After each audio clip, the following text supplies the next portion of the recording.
UK, online and on DAB. Talk Radio. We'll get you talking.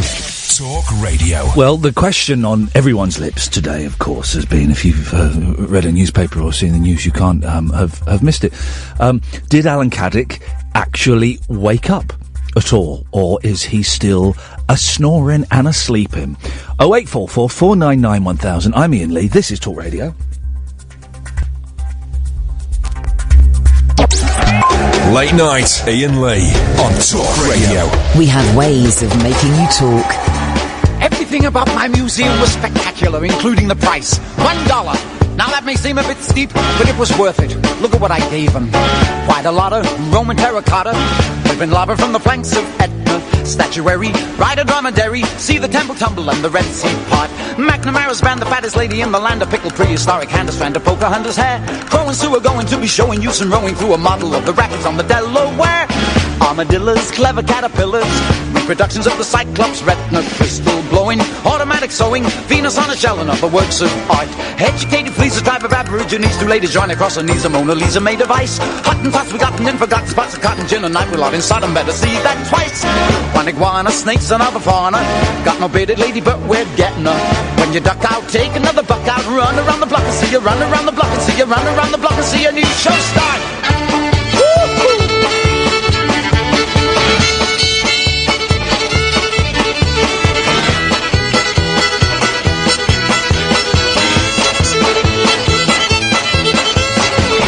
A lot of Roman terracotta, living lava from the banks of Etna. Statuary, ride a dromedary, see the temple tumble in the Red Sea pod. McNamara's band, the fattest lady in the land, of pickled prehistoric hand, a strand of Pocahontas hair. Crow and Sue are going to be showing you some rowing through a model of the rapids on the Delaware. Armadillos, clever caterpillars, reproduction of the Cyclops, retina crystal blowing, automatic sewing, Venus on a shell and other works of art. Educated fleas, a tribe of aborigines, two ladies join across her knees, a Mona Lisa made of ice. Hottentots forgotten in forgotten spots of cotton gin, and night we're out in Sodom, better see that twice.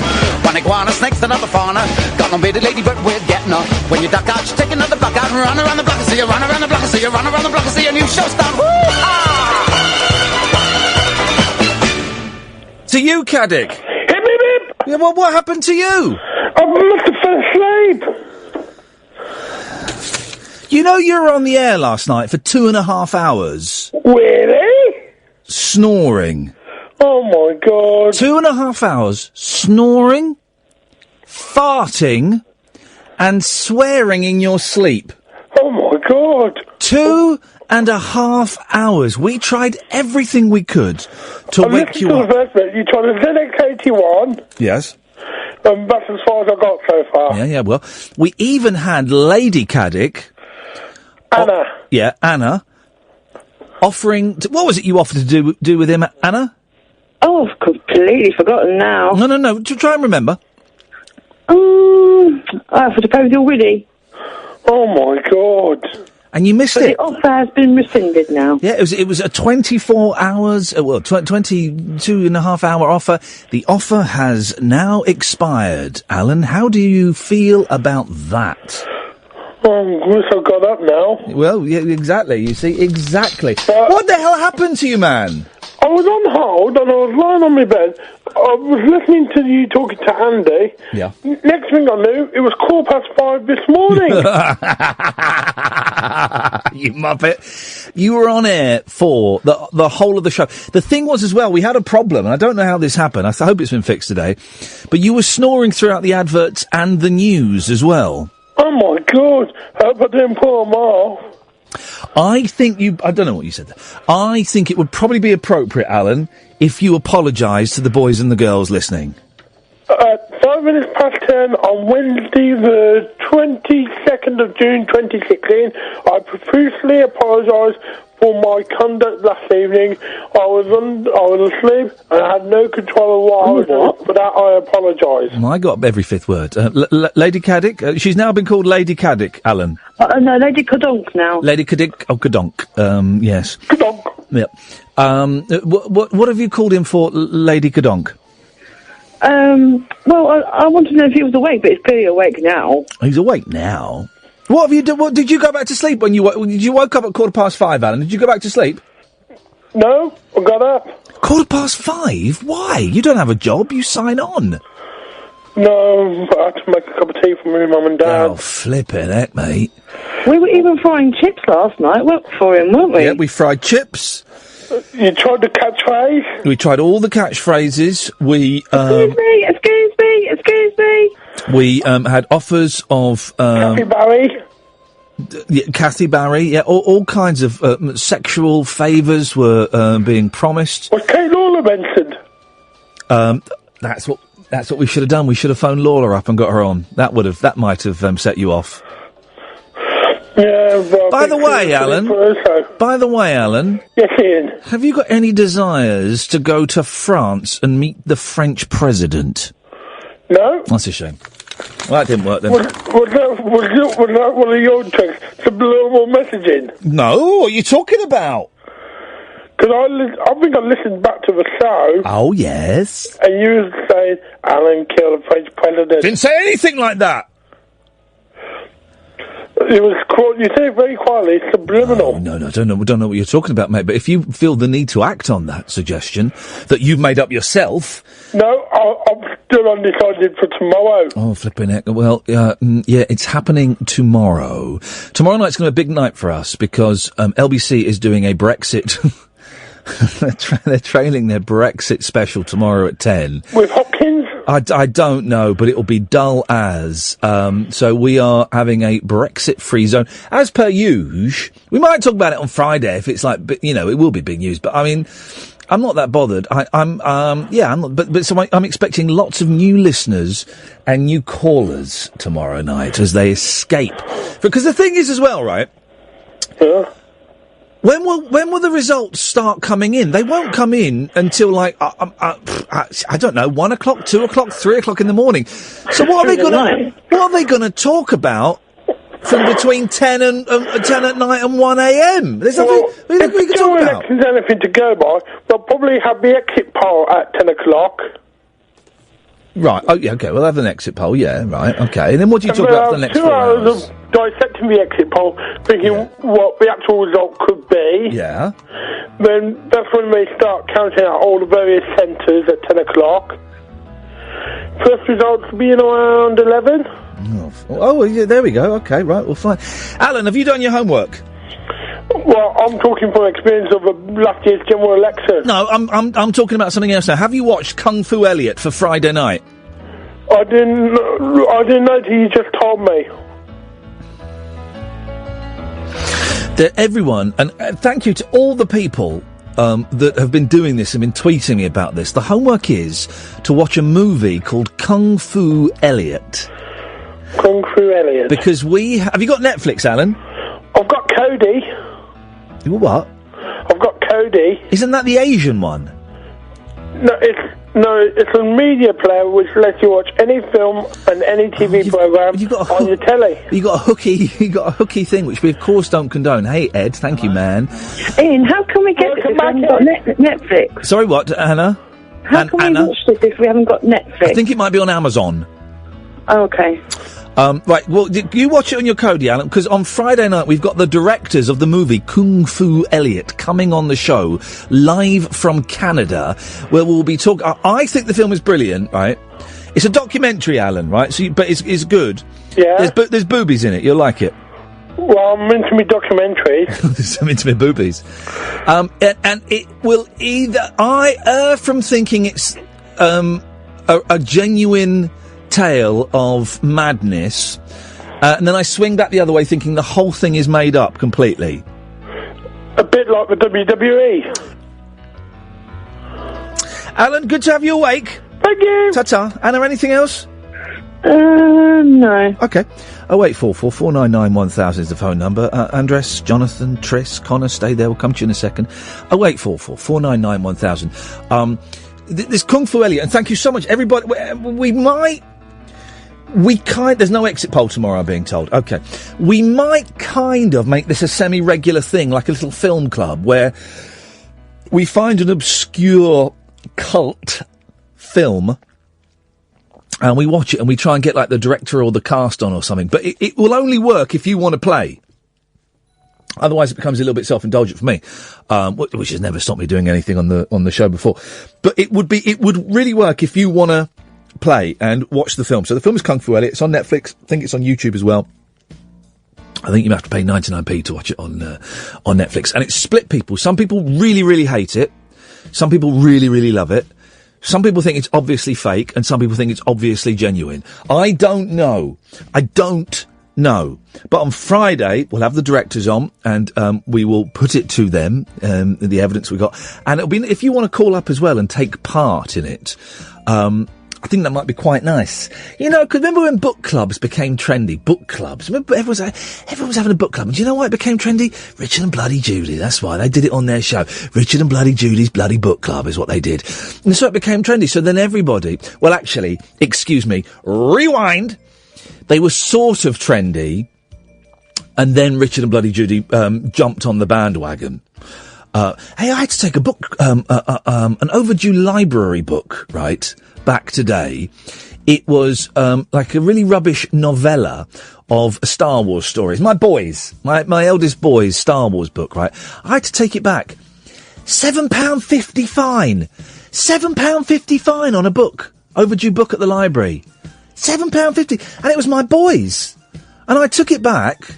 Oh, and I felt so ashamed. I was brought up to respect the library returns service.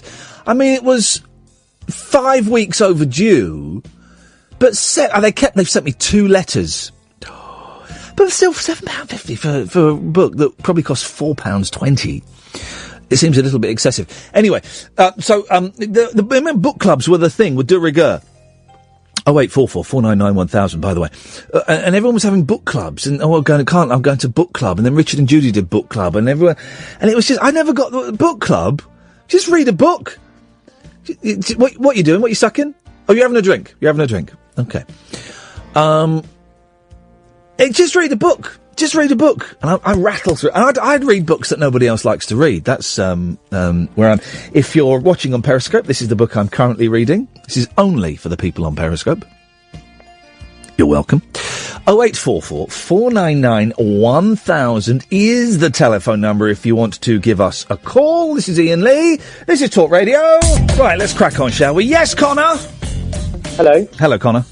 Hip, hip, hip. Hip, hip, hip, Connor. I have a theory. Yes. As to why Charles says hip, hip, hip instead of hip, hip. Continuez-vous, s'il vous plaît? Well, I was in German today at the school. Oh, hang on. What's going on there? Hang on. My computer's started talking. Hang on a second. Oh. Pause. There we go. Pause. Yes, go on. You're in German. Yes. Ja. Yes. Ja. And we were watching a film called Das Leben der Anderen. Das Leben der Anderen. Das ist einfach klasse, ja? Ja, sehr klasse. Franzi. And there's a moment when a minister says 3 cheers, but in German, obviously, but then he goes hoch, hoch, hoch. So, are you saying that this is some kind of, that this is some kind of, Nazi subterfuge on the part of Charles? Is that what you're saying? Well, not quite Nazi. No. But this was in East Germany. So you're saying, hang on, you're saying that Charles is an old-fashioned East German communist? Well, not quite, but Die DDR. Yeah, That's what he said. Die DDR. But because he has German blood, I mean, that could be why. It's the equivalent, isn't it? It's an interesting theory. I'm trying to find my clip of him saying it. If he wants to remain undercover, here it is. This is. Hang on, let me just play this. This is the evidence. Singing, we're glad to be gay. No. Singing, we're happy this way. No. Hi. No. Singing, you're glad to be gay. Singing, you're happy this way. No, hang on, that's not it. Not quite. No. Yeah, go, Mum's coming. Okay. Bullshine. No. You looking at me? No. You looking at me?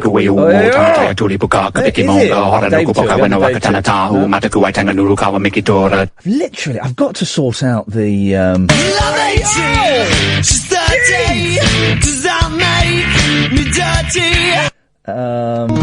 No. They sack him here, they sacked him there. It's not nice. Sometimes it's harsh, sometimes it's fair. Never fair. They'll sack him again, my friends, this we all know. Until then, it's the Iain Lee Show. literally no... That's unfair, that song, by the way. I think that song's very, very unfair. Literally... Okay, I'll say, my name is Jester, and I am a massive racist. Oh, that's, What's the dumb waiter?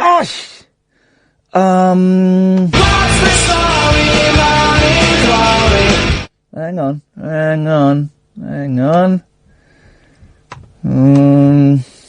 I forgot to pack my swimsuit. Why are you listening to Ian Lee? He's an idiot. In your boot? No. Hang on. Flipping it. No. Who's that? No. I've done a little garden. Have I won? Yes. What are you beefing on about? Shut it, pal. It should be here. My name is Carl. Doorbells. No, okay. Hang on, it should be here. No, I haven't got it. Oh. I don't know where it is. Do you know what? I'm looking at where I think it should be. It should be in the answer phone page of my thing. But I just cannot find it. And there's an empty square where I believe it should be, and it's not there. So we in fact actually have no evidence that Prince Charles has ever said hip hip hip. So what the hell are you phoning in for? Well, maybe that's because he's hiding the evidence. Maybe there's a bigger conspiracy here. You, sir, are bloody good. Hip hip hip. Oh. Thank you. There we go. Hip hip hip. Yep. Hooray. You could be right, Connor. I think it is subterfuge. Yeah, it was an epiphanic moment. Yes, in it that was. lesson. I'm feeling really tired today, Connor, if I'm completely honest with you. Very tired. Right. Me too. I've been yawning all morning morning and afternoon as well. Yawning all morning. Yeah. Are you? It's hot as well. I'm humid. I'm sweaty. I'm tired, and I know I've got a long day tomorrow. Got to get up, take the kids to school, pick up the kids from school. You know, do all the kind of stuff that dads have to do, and I enjoy doing it. But it means I'm going to, tomorrow when I come and do the show, I will have had 4 hours sleep between this show and tomorrow's show. And the same thing goes for Friday. 2 days in a row? 2 days in a row. 8 hours sleep between now and Friday's show. If I fall asleep as soon as I get home and get into bed. Yeah, I think you need to pull a Caddick and probably fall asleep on air. Catch up. I don't think I could do that. Who do you think I am, Mike's dick him? Connor, anything else? No, that's all, mate. Ta-ta, thank you very much indeed. Triss is on the line. Good evening, Triss. Hip, hip, how are you? Hip, hip, hip. There's a third one there, Triss. I did 3, didn't I? I only heard 2. Shall we start again? Yeah, okay. Triss is on the line. Evening, Triss. Hip, hip, hip. You weirdo. What you got for us, boss? I'm feeling a bit tired. I wonder if I could be your resident sleeper tonight. Oh, you feeling a bit tired? Yeah, a little bit. I thought I could do a couple of hours on the phone. Well, why are you so tired? Oh, I'm not really. It was just a poor joke, don't worry. Oh. I'm up for it, man. I did actually sleep through... I'm up for it, mate. Yeah. I did actually sleep through your show last night, but I had the grace not to phone in. I thought I'd make that a private moment. Yeah, I'm a big fan of sleep. I'm considering periscoping my sleep one night. So set it up as I get into bed, and then turn it off in the morning when I wake up. Now, if this were 1974 and I were Andy Warhol, that would be considered a classic work of art. Yeah. But because I'm that bloke that used to be on the television, it'll be called self-indulgent, self-publicising tosh. Yeah, well, why do you want to do it? Just for a laugh. Have you asked your wife about that? Does she mind? Or? Oh, no, she won't mind about that. It would be angled. Well, the thing is, because at the moment we're kind of sleeping in separate beds, just because I get in at 2:30 in the morning. So she doesn't want to be disturbed by me climbing in, and I sit in bed and I read for 20 minutes and unwind from the stresses and the strains of the day, Triss. So she don't want none of that. So it would be strictly a solo effort. I once did, right? a brilliant... Periscoping your solo... Sorry? Sorry. What? Periscoping your solo effort. Thank you very much indeed. Yes, well done. I was once employed by two wonderful artists whose name escapes me. Jane Forsyth, and I can't remember her partner's name. No, but really lovely people, right? And this is brilliant, they got a grant from the government to, when you could get such things, to put on a show in Sheffield called Performer Audience F Off. Right, that's what it was called, but it was called the swear word, right? Oh, and it was based on a performance art piece from about 1972, and they wanted me to kind of recreate it, right? And it was brilliant. What it was in a small studio with a mirror behind me, and the audience was sat there, and I walked in, it lasted 20 minutes long, right?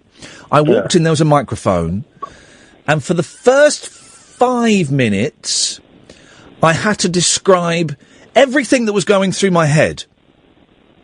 Okay. So I would stand there and go, well, I've just walked on stage. And like physical things I did as well. So I've just walked on stage. I'm now holding the microphone. I'm a little bit nervous, a bit sweaty, feeling quite tense. My stomach feels a bit tense. I've just put my hand on my stomach to indicate the stomach. I don't know why I've done that. When am I going to let go? I've let go now. So I'll do all that for 5 minutes, right? Yeah. Then the second 5 minutes, I would have to describe... There's a video of this somewhere. I must ask them where it is.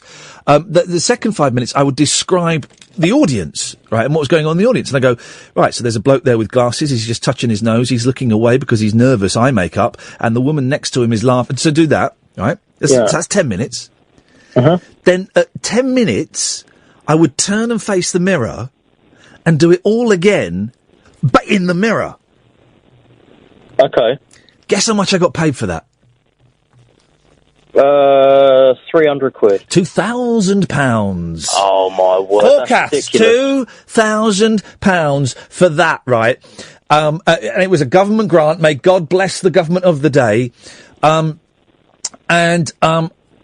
I loved it. I loved it. Of course, I loved it because I got paid a lot of money. I loved it because I thought it was exciting and it was freeing. It's kind of, and you know what? I've kind of carried some of the discipline from that over into my radio. It was a very freeing thing to do, to stand and talk to an audience. Was it freeing though, or did you find yourself censoring all the way through? Self-censoring? No self-censoring. I wasn't. One of the rules was, and I played by the rules was, I had to say every thought that came into my head. So there's a bit where I'm describing a guy and I say, oh, he looks a bit like a paedophile. Oh, I wish I hadn't said that. But actually, he does look like a stereotypical paedophile. It's the glasses. And I'm sure he's not. And he's looking uncomfortable and I'm feeling uncomfortable. And I had to do it. And it was honestly, it was so freeing. Jane, and I cannot remember the guy's name. And they emailed me recently. This was years ago. I must try and track down the video and see if I can find the video of that. Why was I talking about that? Oh yeah, because I really love what many people consider to be pretentious performance art. I love performance art, and I love, I saw a video in this same gallery, actually, now I think on it. It was in the same gallery. They had like an exhibition of performance art, and it was a video, right? It was flipping brilliant. It went on for 4 hours, and it was a bloke. It was in like the icy tundra of the Antarctic, right? And it was a bloke walking along 100 feet in front of, those giant icebreaker ships? Yeah. He was walking in front of that, but they go really, really slowly, obviously, because they're breaking through ice. And the video is him walking. Maybe it wasn't for us. Maybe it was about an hour and a half, but it was on a loop. And it was just him walking. And I sat and watched that. And it was great. And I sat and watched it for about 20 minutes. I love those things. I took Kath to see something at the Tate Britain when it's just this old black and white film of this 60s dude. I don't know what he was doing, but I love it. I love those video things where you can just dip in and out.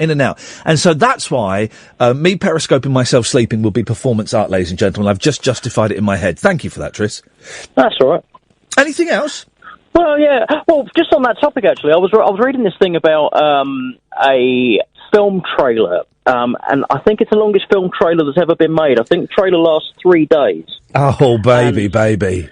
And it's for a film that lasts 3 months, and it's being shown once in its entirety. And the whole idea is you dip in and dip out. And it's all set on a beach, and it's all in super slow motion. And this trailer is just a chap that starts right at the end of the beach and walks up to the camera, and that's the trailer, and that lasts for 72 hours or something.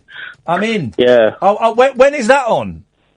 That is the trailer is going on YouTube, I think, the last day of the month, and then the film is getting shown in like 4 major cities. London's one of them, and the idea is just dip in and out, and he's burning all the canisters at the end of the first showing. Thank you so much, Christopher. He's just tweeted me a picture of me in performance of audience performer F Off. I've just retweeted the picture. I was wearing, if you'll notice, I'm wearing white Converse trainers that are impeccably clean. They were my stunt cons that I would only use for television and performances. Well, if you're getting paid $2,000. Yeah, well, flipping heck. Those were the days. Those were the days. Hey, listen, Trish, thank you for that. I'll keep an eye out for that film. Imagine the popcorn bill, though. That's going to be hefty. Christopher, thank you for that. It was Iain and Jane Forsyth, who was such lovely. I ended up being in a 3D film they directed as well. 3D film with Kevin Eldon, right?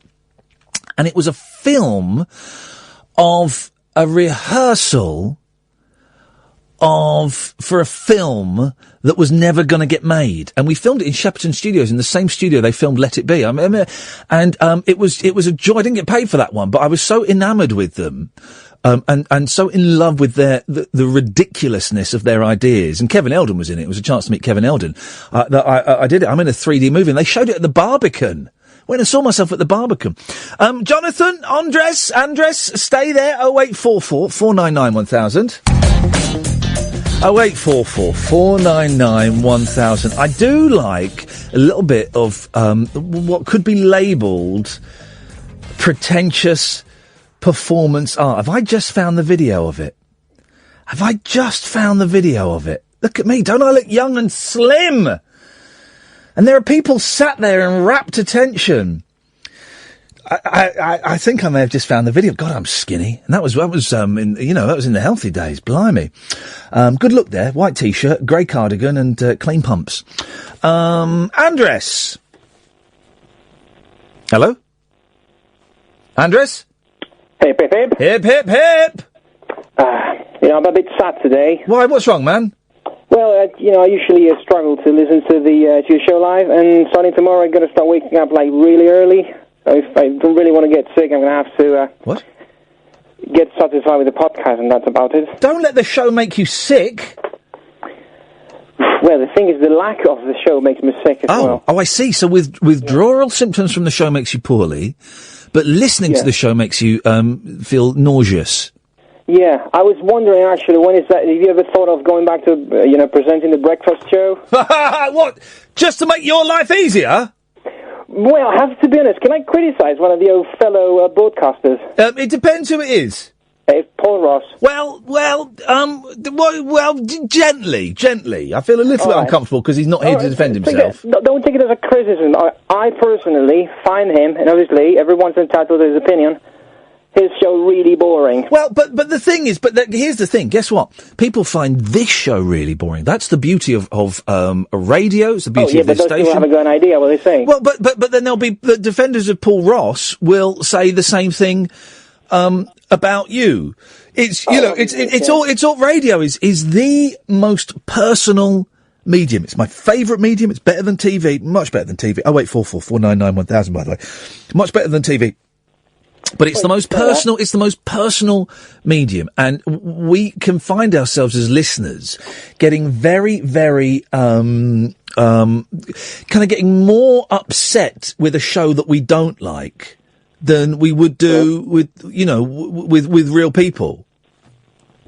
Well, yeah, I suppose you're right, but to be honest with you, there's nothing. I mean, I think your show was one of a kind, especially at that time. Yeah. About 6:30 in the morning when I used to go to work. Well, but the thing is, right?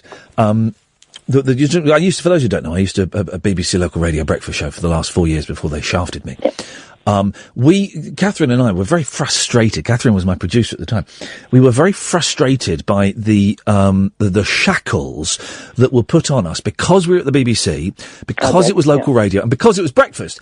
And if, when I came here, there was vague talk of me doing breakfast or drive, and I was not interested at all. I mean, I don't know how far those discussions would have gone if I pursued them, but I wasn't interested, even though I would have got more money and more profile, because by doing a breakfast show, you kind of have to a certain extent, follow certain, rules is slightly the wrong word, but it's the only word I can think of at the moment. You have to follow certain rules, right? Whereas I knew if I did a show at 10 o'clock at night, I would be allowed to get away with murder. We had a fat bloke snoring through the news last night. I mean, come on, man. I wouldn't be allowed to do that on breakfast. Yeah, well, that's exactly what I'm saying. I had to wait until the show today to know what happened to him because I could only listen to the podcast. Well, and that is the thing. It's like that's your problem. And Coke. It's not the real thing. What?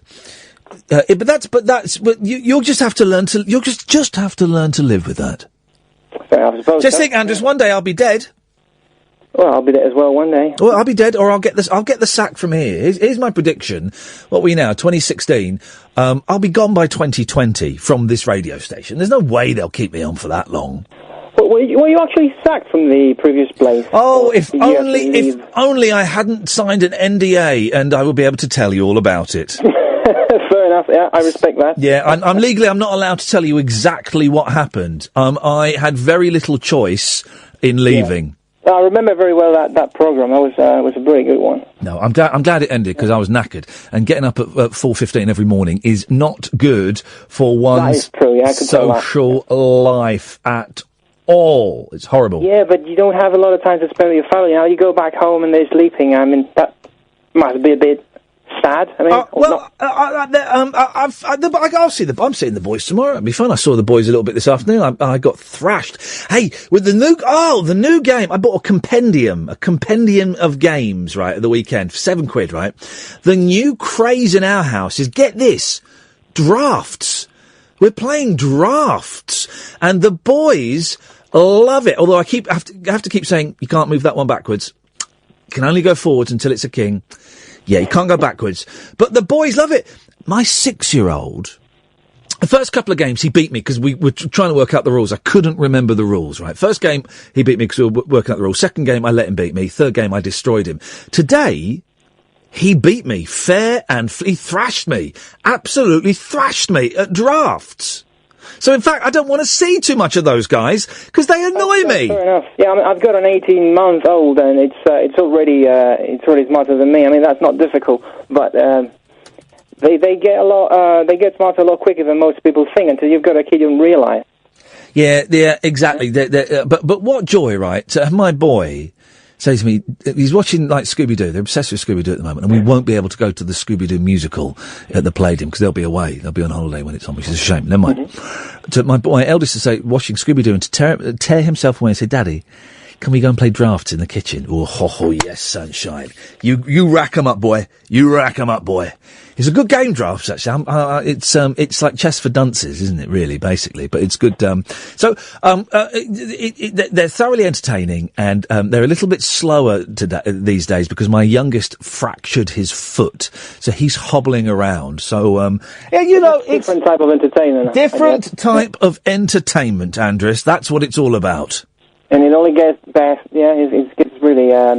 It only gets better with time, I suppose. I think so. Andrews, thank you very much indeed. 0844 499 1000.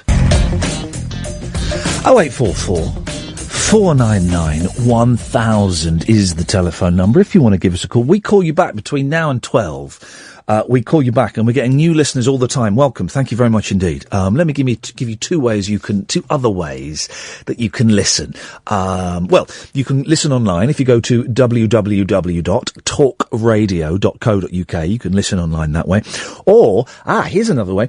You can download an app for your intelligent pocket telephones, a little app. So if you go onto your app store for Android or for Apple and type in Talk Radio, and it will come up, and you can listen on your phone, which is the way that I tend to listen when I'm wandering around the house. The way it works now is you call up and you can kind of say anything you want. We'll call you back.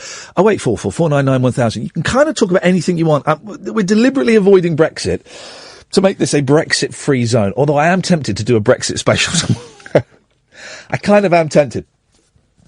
But you can call in literally about anything you want. Sometimes I sit here and give you topics, but I've noticed you lot tend not to go for the topics. And so the last week or couple of weeks, it's kind of morphed into this sort of free-form thing. Again, going back to the audience performer F-off thing, where, you know, you kind of, I just have to trust that you will call in and I will have words that will come out of my mouth hole.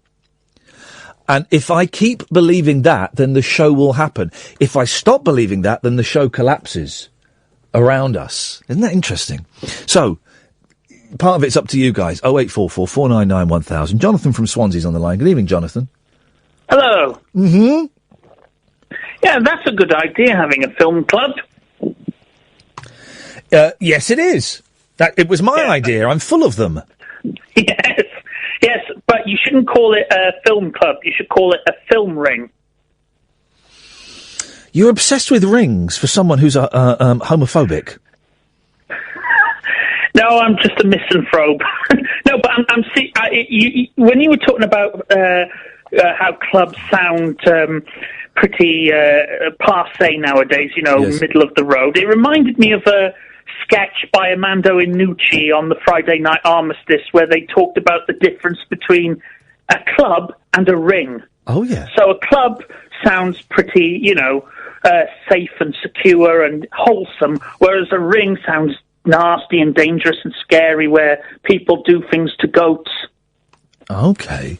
Well, we won't be doing anything to goats. Oh, that's good. There'll be no goat sex. So I'm sorry if that disappoints you. No, it doesn't. What have you called in for? What have you called in for, Jonathan? I'm actually looking through my film collection right now to see if there's anything worth talking about. I've got two in mind. I'll run them past you. Okay, Jonathan. Let's hear them. Okay, the first one is The Bank Job by. It features Jason Statham. It's based on a real-life bank robbery in the 70s.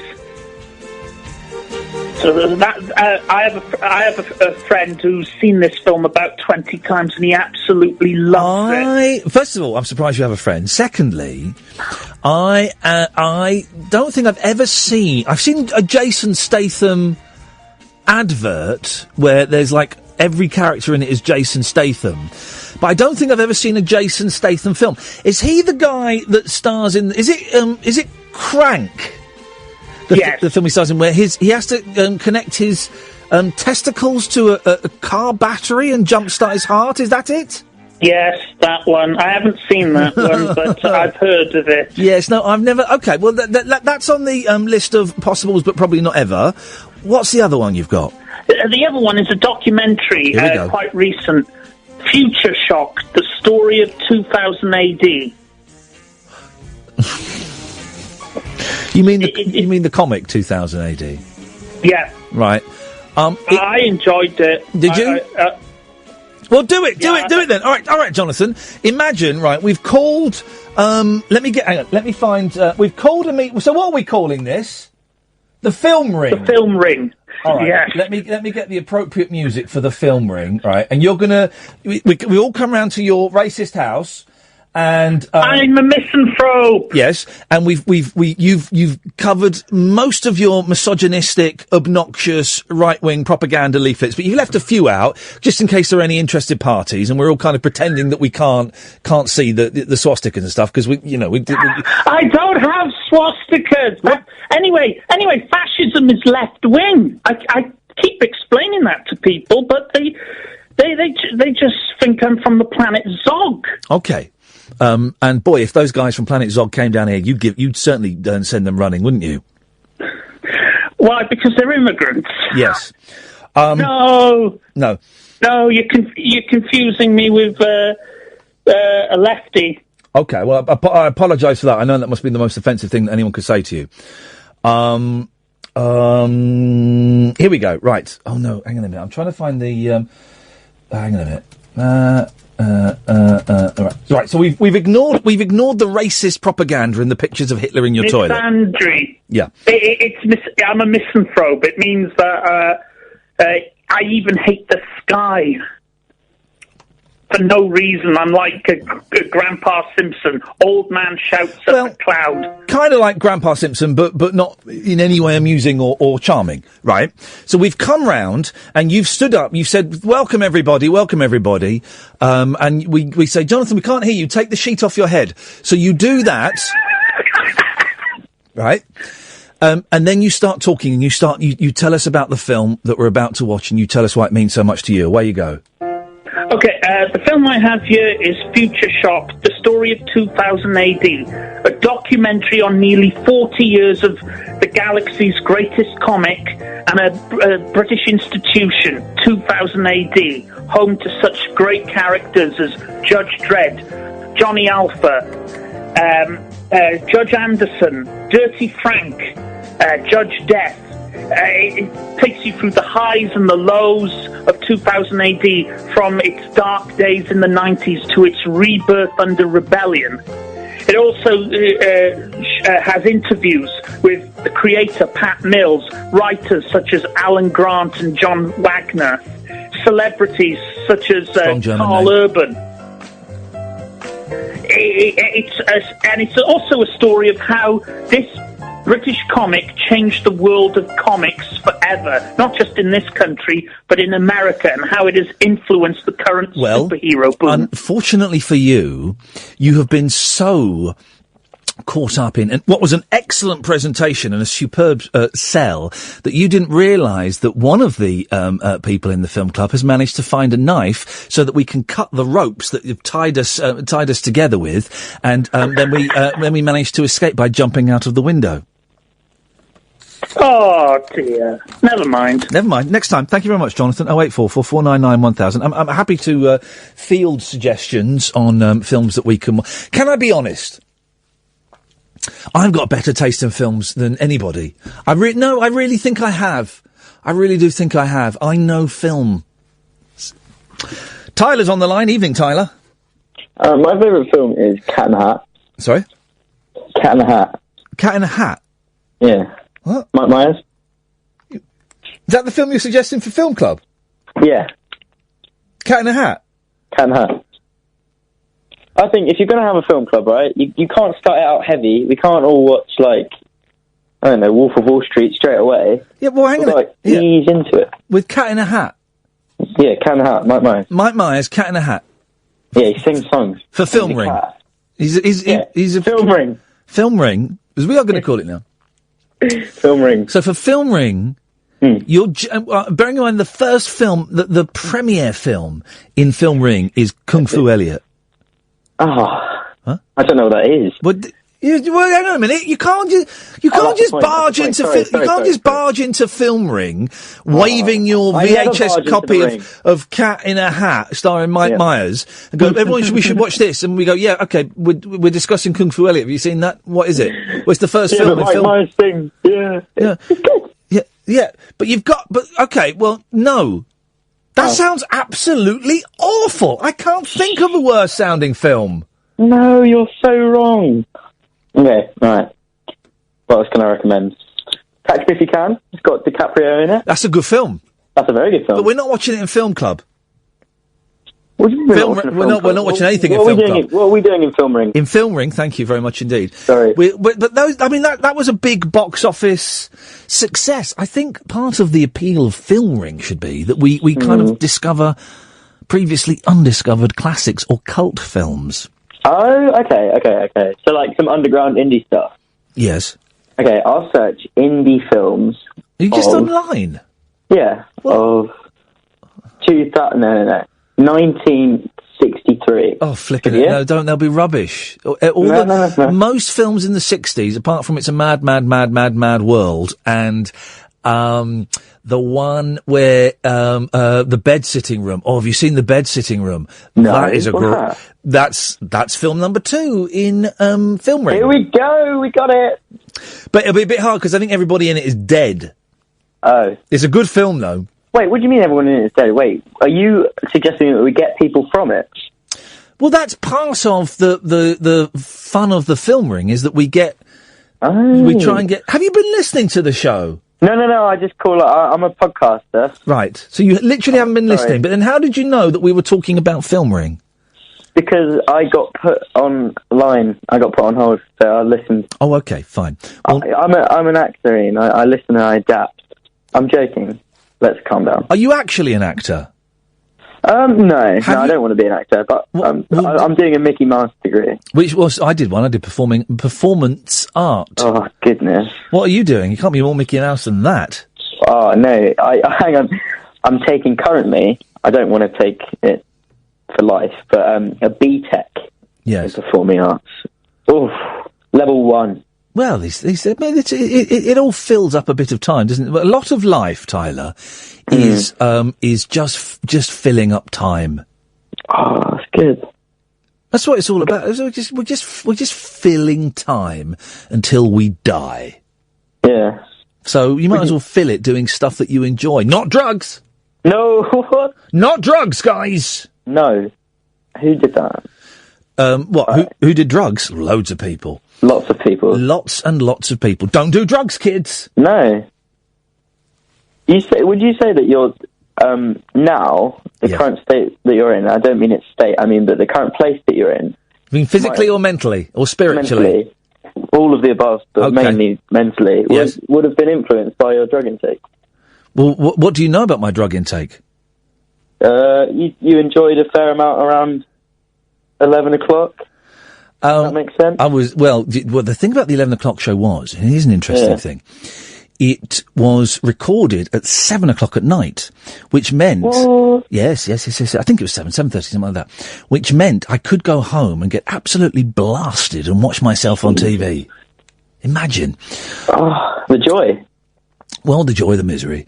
Yes, well, everything that I have done in my life has brought me to this point. Are you saying am I depressed because I might have taken drugs in the past? No, I don't think I'm saying that. I'm saying that everything's like such a high, and do you think you miss it? And you're on a constant low because of it? No. No, not at all. And I know people that have lost everything. Enjoyed themselves. Enjoyed themselves so much and have lost everything, because of drink or because of drugs or because of, gambling addiction or because of whatever, the thing may have been. So, I'm not anti-drugs in the slightest, but, I'm glad I haven't had a drink or a drug for a long time. Years and years and years. When was your last drink? Oh man, alive. 12 years ago. Are you eating meat again? Yeah, meat. I was a vegetarian for 26 years, and I discovered meat, I think, 2 years ago, and I flippin' love it. And I had chicken because it's delicious! Because of your son? No. Did you start eating it because of your sons, or? Yeah. I started eating it because, the boys would eat meat, and I would cook it for them. Not a problem with cooking meat. And I would taste it to make sure it was cooked properly. And one day I was tasting this bolognese, and it was flippin' amazing. And when they left the table, I wolfed it down, and I was doing this for a few weeks. And I felt very, very bad because I was doing it. You're a secret carnivore. I was a secret lemonade drinker, yes. And one day I phoned my wife up and I said, look, please don't ask any questions, but could you cook me a steak for dinner this evening? We will discuss it afterwards. It was the first time I'd ever had a steak, and it was like, I don't know, it opened my eyes. I was eating it with my eyes closed. I was sucking on a steak because I'd never had one before. Yeah. And the next day I could see colours better, I could hear music better. No way! Way, man. I felt more positive, I felt energised. It was incredible. I mean, it passed soon after, but I felt all of those things. My mum was a vegetarian, and then she got loads of migraines and stuff. Yeah. Really bad. And then she started eating meat, and they're all gone. Well, you see, I still get do I get I do still get migraines. I still get migraines despite him, but never mind. How old do you think I was when the 11 o'clock show was on? When you were hosting? Oh, well, you're 18 now, so you would have been 3. Yeah. That's so weird. Yeah, but boy, oh boy, how to end on a downer? For me, not for you. Yeah, good luck to you. A downer for me, man. I'm old. Strange show tonight. I would give the first hour, I would give it 5.5 out of 10. I don't really know. It's kind of bouncing along. It's an okay, kind of show. Yeah, it's an okay kind of show. 0844 499 1000 is the telephone number. If you want to give us a call, we will call you back. If you don't want to give us a call, that's fine. I will sit here and I will go through some of the papers and talk about that kind of stuff. And if you want to chip in, you can chip in. And if you don't want to chip in, you don't have to chip in. That's sort of the way that it works. And it tends to work. The interesting thing about it is it tends to work more often than not. I think we've only had, what week is this now? It's like week 52 or 6 or something like that. We've only had a handful of shows that haven't worked. And even then they've had moments, you know. So it's still kind of a work in progress. And I appreciate, you know, it's not to everyone's taste, and I appreciate your indulgence in kind of workshopping this with me, guys. I'm glad that you're here for the ride.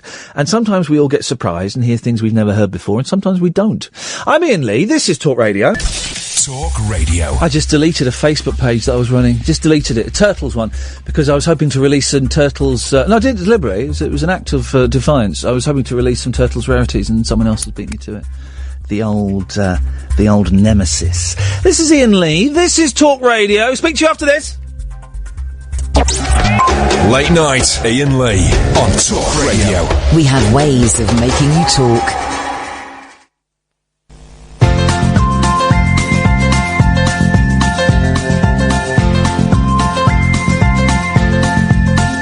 There's a voice that keeps on calling me down the road. It's where I'll always be. Every stop I make a new friend. Can't stay for long, just turn around and I'm gone again. Maybe tomorrow I'll wanna settle down. Until tomorrow I'll just keep moving on. Down this road that never seems to end. When new adventure lies just around the bend. So if you wanna join me for a while, just grab your hat, come travel light, that's hobo style. Maybe tomorrow I'll wanna settle down. Until tomorrow, the whole world is my home. So if you wanna join me for a while, just grab your hat, come travel light, that's hobo style. Maybe tomorrow I'll wanna settle down. Until tomorrow I'll just keep moving on.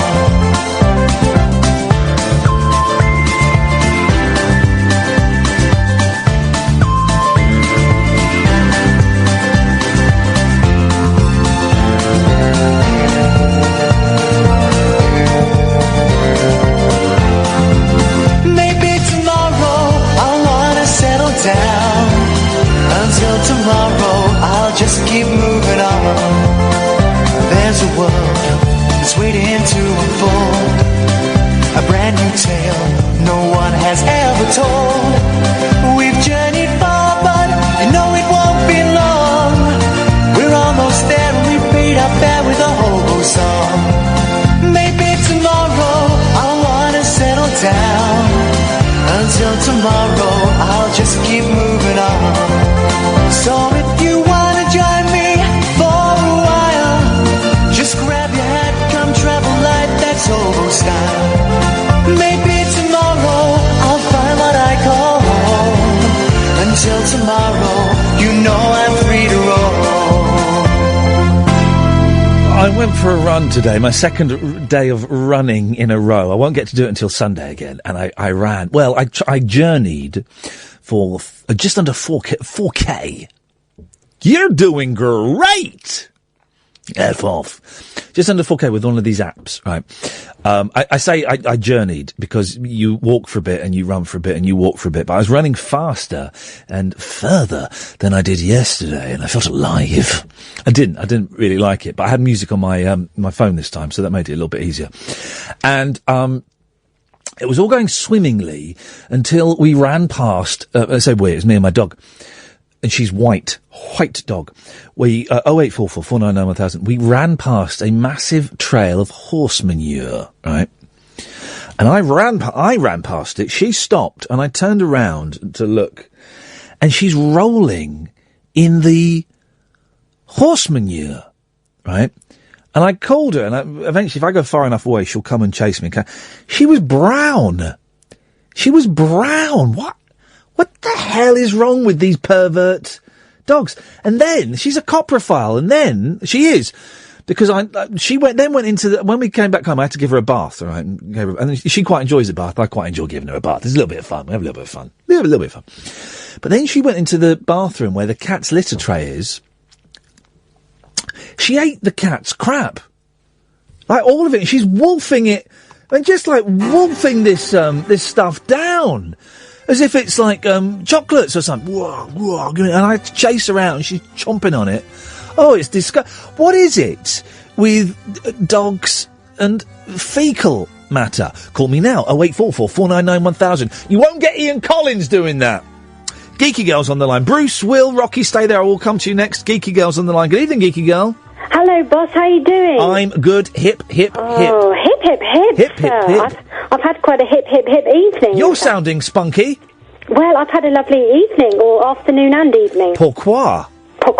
I mess up with another listener who's Stu in Brighton, who's on Twitter a lot. Oh, he has the annoying font. Oh, yes. He has the annoying font, and I hate to go straight in with the criticism, but I'm going to. I'm feeling my inner Joan Rivers is coming out. He has the annoying font on his Twitter handle, and what can we do about that? Well, I think we should embrace originality, surely. All right, fair play. I'll give you that. Marks out of 10, yes. I do like the people who have their Twitter handle upside down. Have you seen that? Yeah, it's a bit odd, isn't it? How they do that? How do they do that? I used to voice a TV programme called How Do They Do That? I don't know. Oh, well, that's nice. Where did you go?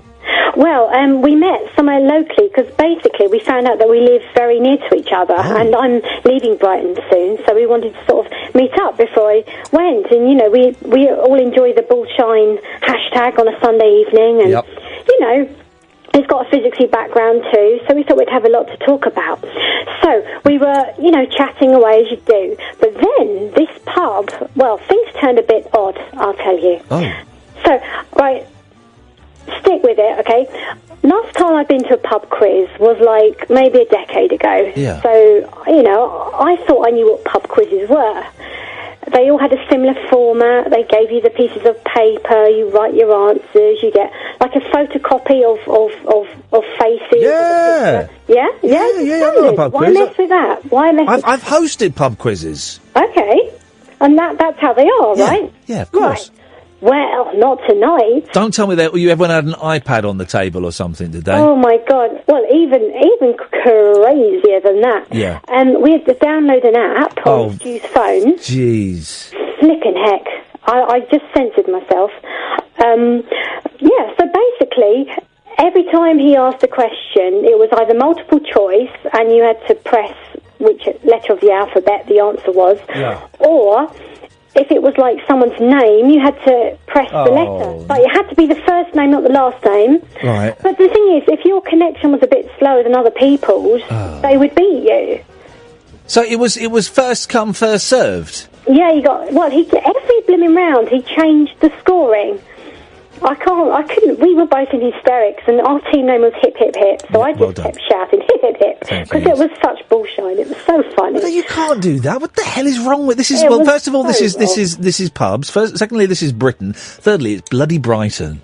Well, I think you're right there, fella. I think you are. And let me just tell you, another compounding factor was his battery was running low, and this chap kept waffling about random stuff no one would ever care about, like about his partner or his son. who was in the audience, you know.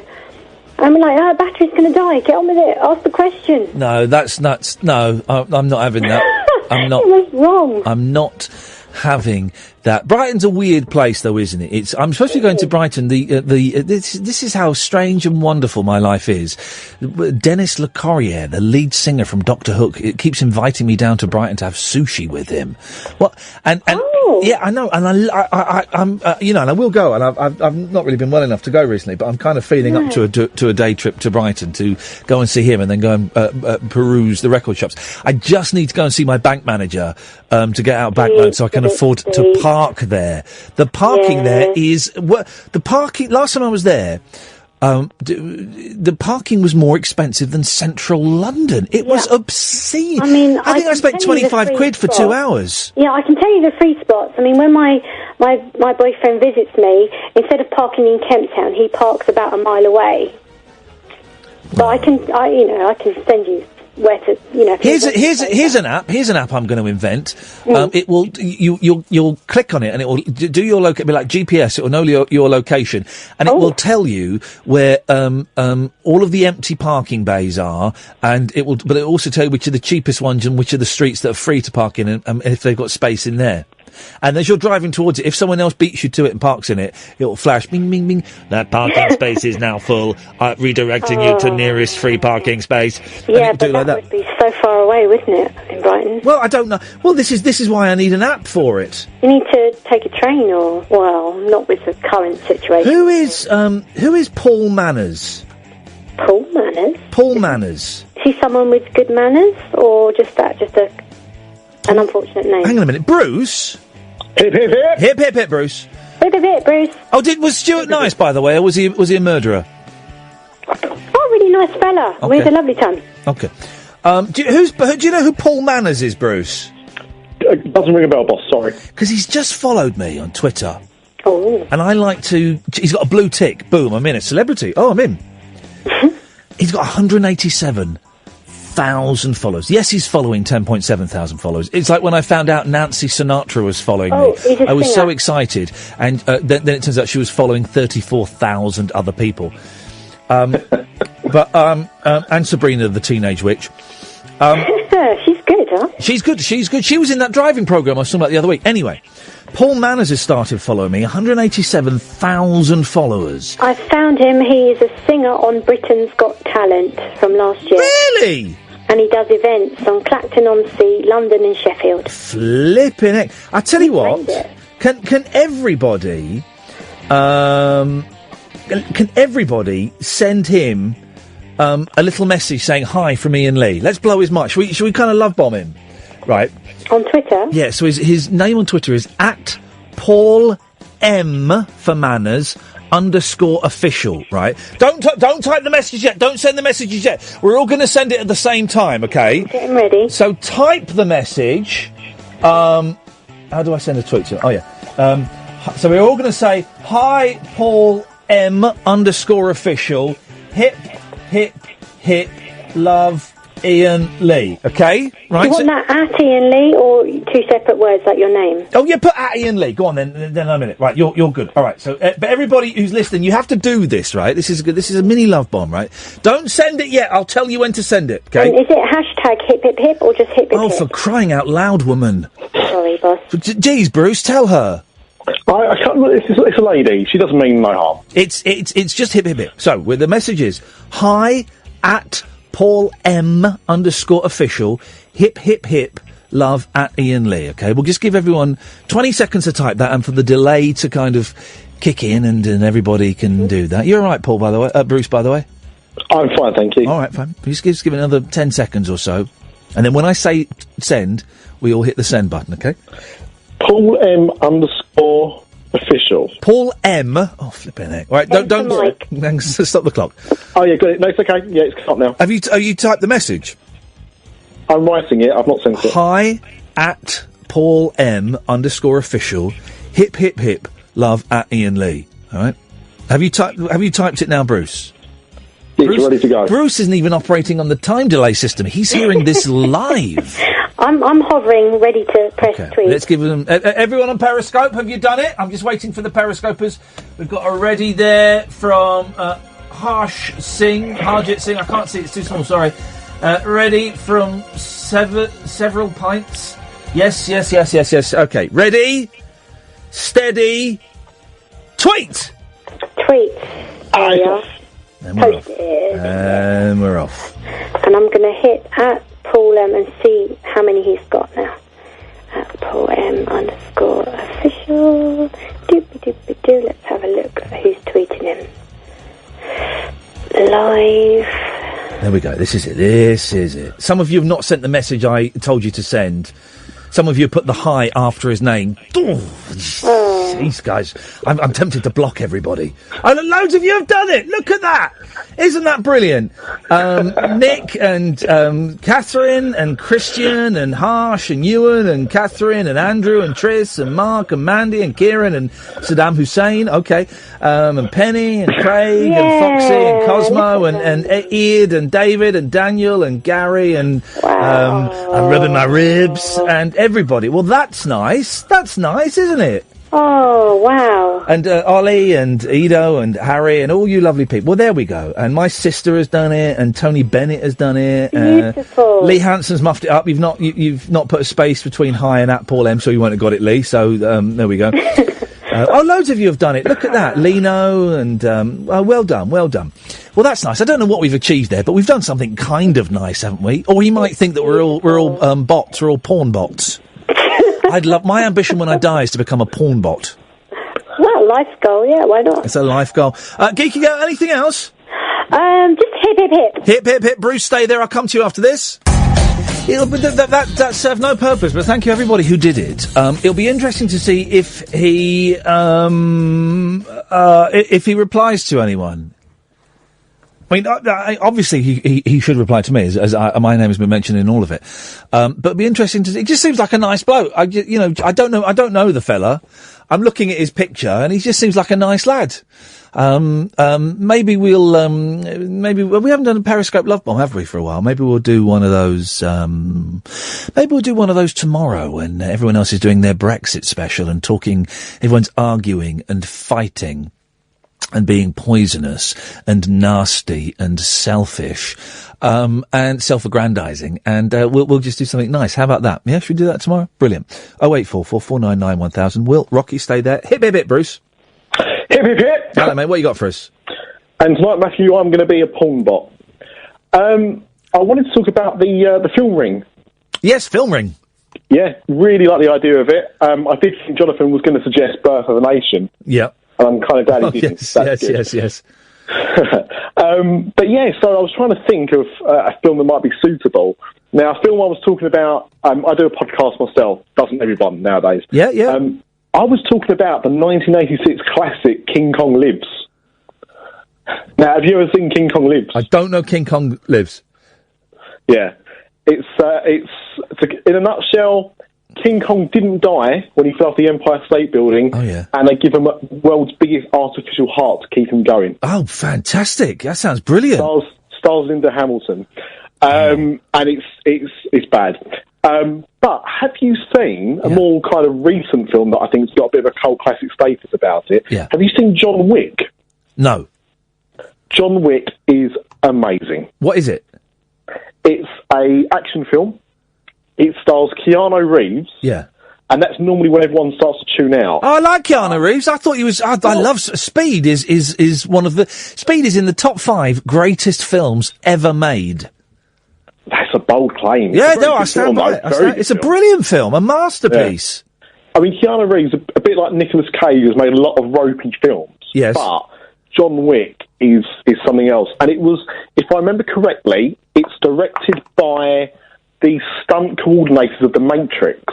And so what they did is they come up with this concept, obviously worked with Keanu during The Matrix and said, this is the vehicle for you. Yeah. And it's just like a long action film. It's brilliant.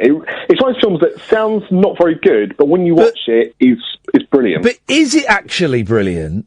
Yeah. Or is it rubbish brilliant? No, it's actually brilliant. And Lovejoy's in it. Not Tim Lovejoy, Ian McShane. Oh, I wanted to talk about Tim Lovejoy. There's a really weird quote. Where is it? It's in the Mirror. Right. It gets 7.2 John Wick on IMDb. There's a weird quote from Tim Lovejoy, right? Listen to this. Kath, this is weird. You'll like this, right? So Tim Lovejoy, he's a nice fellow. I met him several times. Really nice, down-to-earth kind of bloke, right? And it's a quote from him, right, about how he met his best friend. Have you ever heard this? Have you heard this? Have a guess, Bruce, how he met his best friend. Speed dating. Even weirder. Id, have a guess how Tim Lovejoy, as a TV presenter, met his best friend. Twitter? Catherine, have a little guess. Well, like Friends Reunited. My best friend is Mike. When I presented Soccer AM on Sky Television years ago, he phoned the show and asked if we could meet, thinking we'd have a lot in common.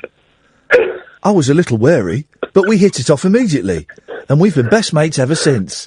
Someone phoned him up when he was on the telly and said, "All right, Tim, yeah, my name's Mike. Can we meet? I think we've got a lot in common." I get those phone calls and those emails every single day. I don't reply to them. Of course you don't. Because that fella's got a Tim Lovejoy room in his home. And one day he's going to cut off Tim Lovejoy's skin and wear him like a glove. I was going to say, the thing is, especially being a regular caller now, that would be the equivalent of me now saying, "Oh, I'm in London tomorrow. Fancy going for a pint before the show?" But it wouldn't be. It wouldn't be, because at least we've spoken a lot. This guy phoned up once.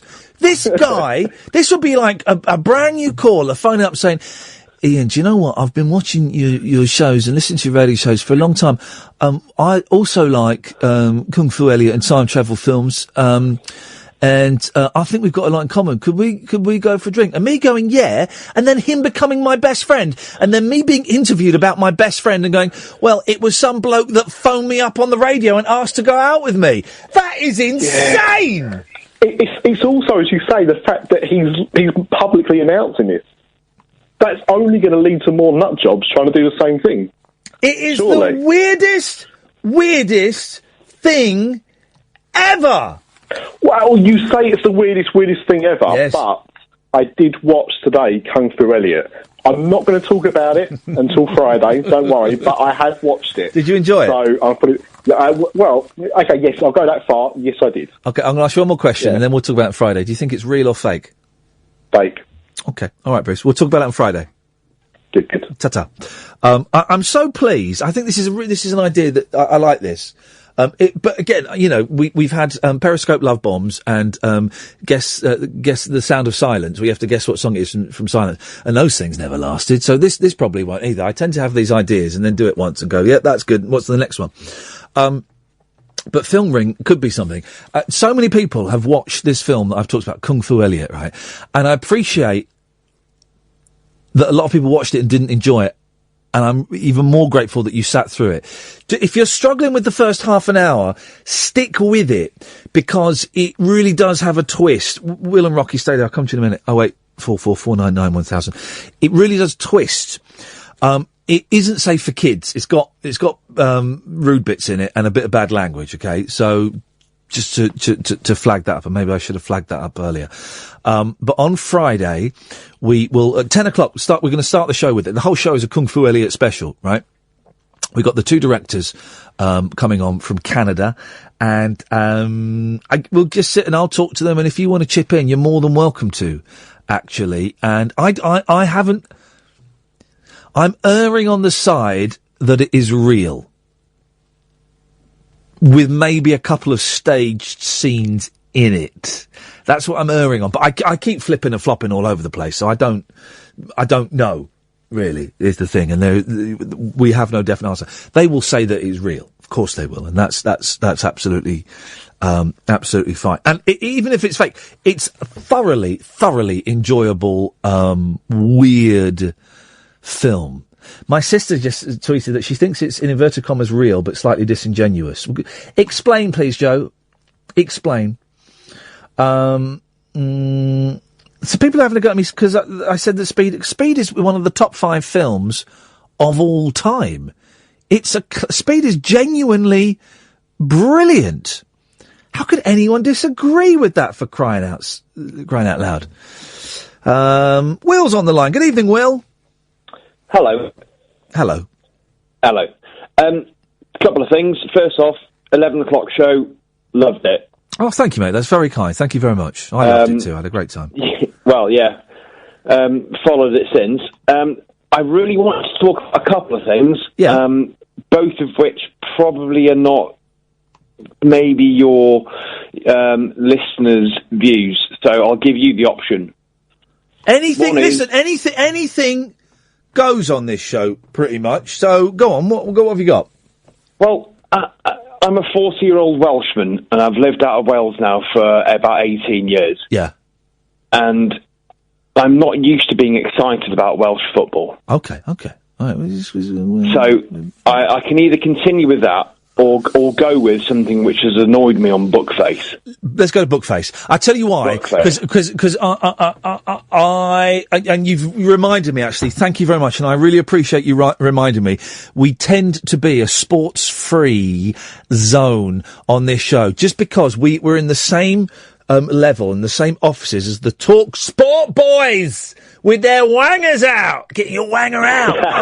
And I have literally zero interest in sport. I'm aware that these are salad days for Welsh football. I know that you beat Russia 2-0, 3-0, was it? Something ridiculous. Yeah, 3-0. But like I said, it's uncomfortable to talk about it because it's uncharted territory. We don't know what we're talking about. Well, no, but the beauty of it is, right, is your first major tournament in, was it 50 years or 100 years? Something ridiculous. 58. It might as well be 100. And you're kind of, you're in the, there's no pressure on you lot because there's no expectation.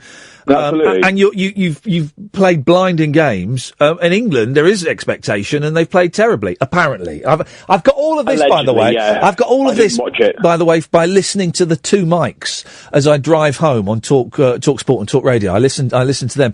That's where all my football knowledge comes from. I can't stand the sport. I think it's tedious. So go on, let's have the other one, Will. Right. Well, it's not. This isn't a search for a likes or a want or to get attention. But my missus today shaved her head in. Oh, you sent me the picture, didn't you? I did. Yes. She did that today in aid of cancer research. Yeah. Her sister, 27 years old. Say that again, because your phone dropped out. My partner's sister in March got diagnosed with breast cancer. Oh, yeah. And it's the shittest thing on the planet. Yeah. She's a single mum. Like I said, not searching for anything. It's just a discussion. That my said, right, brilliant. As soon as you start your chemo... Will, your phone... Go and stand near a window or something, because your phone keeps breaking up. Okay. 2 secs. Go on. Sorry, it took me ages to scroll through that picture, because there were about 60 people who'd sent a message to Paul M. official. Okay, go on. Outside. That should be better. There we go. That's better. Go on. Right. So when my missus found out that her sister was going to be going through chemo and losing her hair, she proclaimed straight away, Yeah. I'm going to do the same.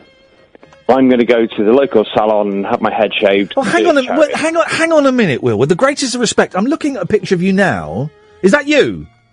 Well, yes. You haven't got any hair. Not me, her. No, hang on a minute. Who's getting their head? Because your wife's. Who's getting their head shaved? No, this is the picture that's happened today. Oh, right. So, okay. All right. So that's happened today. So you are bald. Yes. And she's had her head shaved. All right. Yes. Okay. Now, the point is... Yes. We have pushed this across our very minimal social media today. Yes. To raise, money for cancer research because of her sister, who's only 27 years old, diagnosed with, obviously being treated for breast cancer. Yeah. And her whatever it's called, page, fund me page, whatever. Yeah. Has reached just under 900 quid. There you go. It's not bad, is it, eh? Hey, dude, she reached 500 quid within 24 hours of being launching it. Macmillan are doing this as a campaign, aren't they? We've missed that one. We've gone on to cancer research. Okay, all right. The point is, yes, the video of her getting a head shave today reached, so far, 2,800 views. Yeah. I've just with my friends, and they've shared it 130, 150 times, and within her friends, but we're still at 900 quid. Yeah. Is it possible that we could go to Facebook and say, if you launch a charity or a fund page, likes or views can donate 50p or £1? Can you go and do that? No. Is it possible, do you think? Because we've had over, like I said, nearly 3,000 views on the video of her having a head shave today. Yeah. So, and I messaged in every single person that shared that, hey, if you all just even shared a bloody quid or donated a quid. Yeah. It's £1. Yeah. That's a Mars bar these days, surely. Yeah. But no one did. Well, some people did. Well, yeah, obviously they did. But we'd all, do you know what I mean? But you can't force people to give money to charity. No. That's not my point. My point is that so many people liked it and shared it. Could someone somewhere in these ultra egos of social media-esque websites enable people to say, like, share, viewed, donate? You want Facebook to add a donate button? Right. Thank you. You've made that more sense than I did over the last 10 minutes. I guess you could ask Facebook to do that. Wouldn't that be so easy? Like, instead of, as well as viewing, bosh, done, donate a quid. Yeah.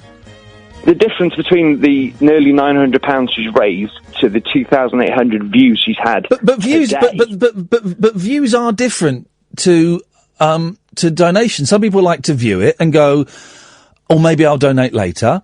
Or some people view it and go, nah, I don't think I'm going to donate to that. And those decisions are fine, aren't they?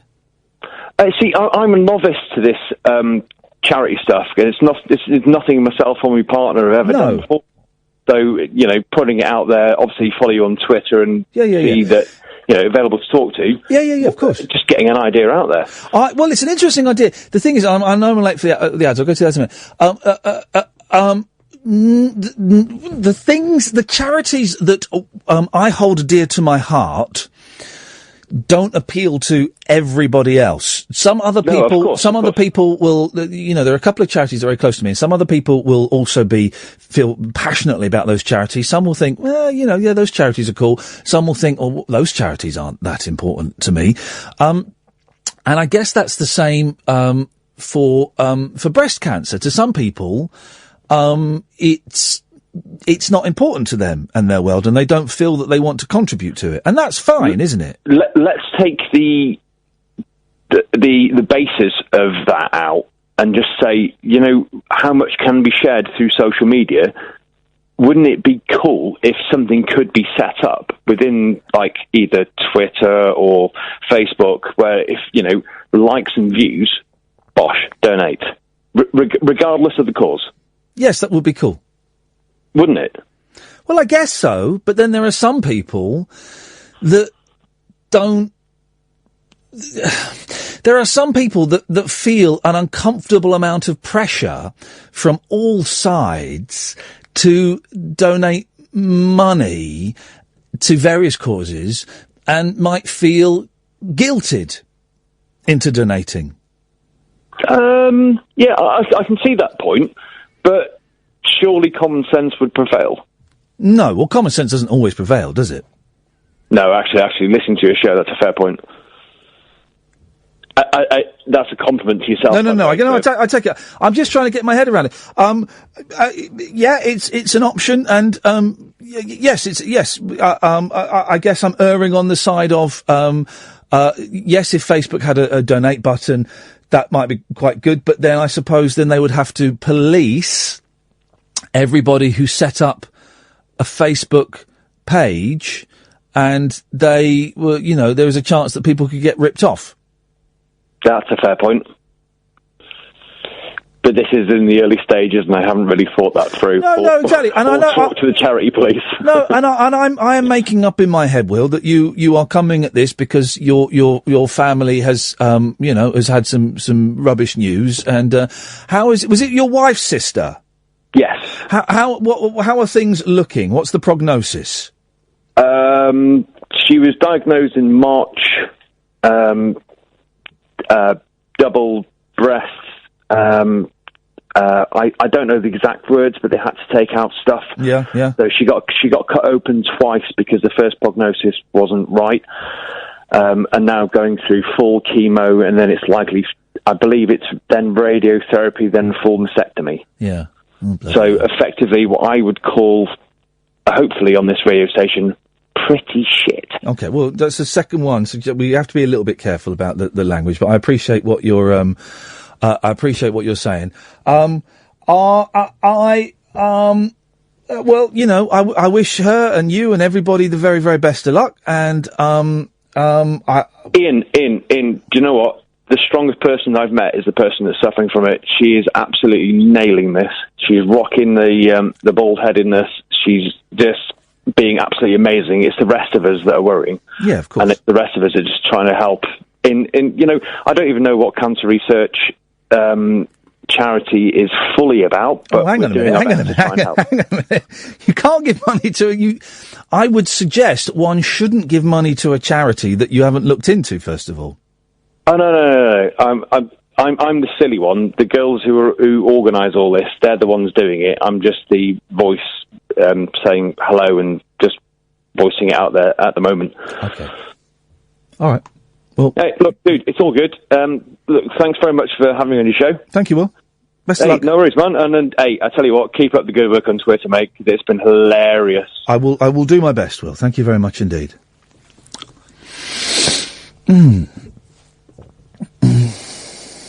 Okay. All right, we're 20 minutes away from calls straight to air, and you can call in and talk about anything. I felt, and this is not criticism of Will, who's listening and who's tweeted me at all. This is not a criticism of Will. This is just what we like to do, Will. I don't know how long you've been listening to the show, but I like to be very open about how I am feeling. And during that phone call, I felt a little bit uncomfortable, and I don't know why.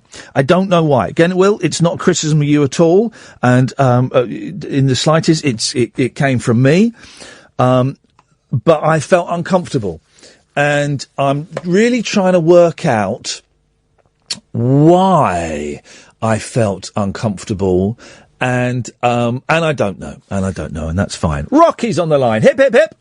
How you doing, Iain? I'm good, thank you, Rocky. What you got for us, boss? I'll tell you why you probably felt a wee bit uncomfy there.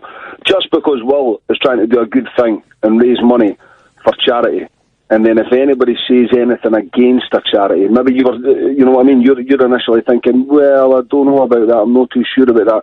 That automatically puts you a wee bit, you know what I mean? It's like you're the bad guy. You're the bad guy that's saying you don't want to donate to charity, which wasn't your point, but perhaps maybe that's why you were feeling a wee bit crap. I don't know. Maybe. I don't know. And anyway. Can I just, I meant to this earlier, if anyone was offended by the bad language in that call, then you have my sincere apologies. Right, there we go. Yes. There you go. Right, wait till you hear this call. Oh, geez, Now, I'll tell you what it is. I've got a couple of things I wanted to ask you about. First of all, phone ring. Yes, film ring. I've got a good one. It sounds so much better in a Scottish accent.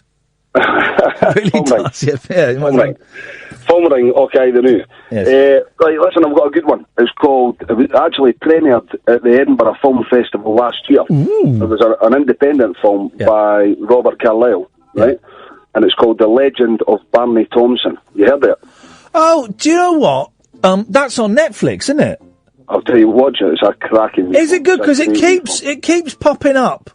You might like this, and I shun the Netflix recommendations. Right. But what is it? He's got a moustache in it. Bobby Carlyle. He plays the man. This Barney Thompson. Yeah. And he's a wee. He has a moustache, doesn't he? No. Oh. No. I don't know. Oh. No, he doesn't. No, he doesn't. Okay.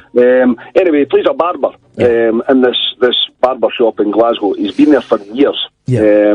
He doesn't own the shop. The guy that owns the shop has since retired, and his boy is now running the shop. Yeah. So anyway, the boy comes to him one day and says, "Listen, Barney," he says, "you've not got any chat He says, the customers are uncomfortable around you, we're going to have to let you go, right?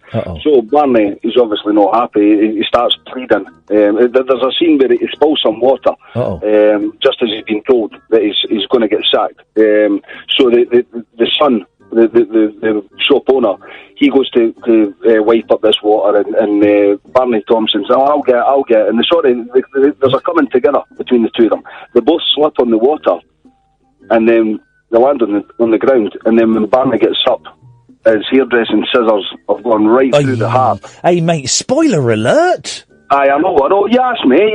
Well, yeah, I know, but there's no need to watch it now. No, listen, hey, there's plenty more than that. There's plenty more. Anyway, right, I'll give it in a nutshell. He basically... No, don't give it in a nutshell, because I might watch it.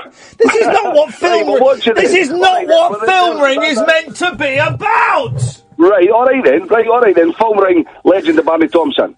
Well, I will watch it. I am the gatekeeper to the ring of film, okay? I am the one who decides whether a film is discussed in the film ring or is dismissed from the film ring. So I will be watching this. I will be watching this film.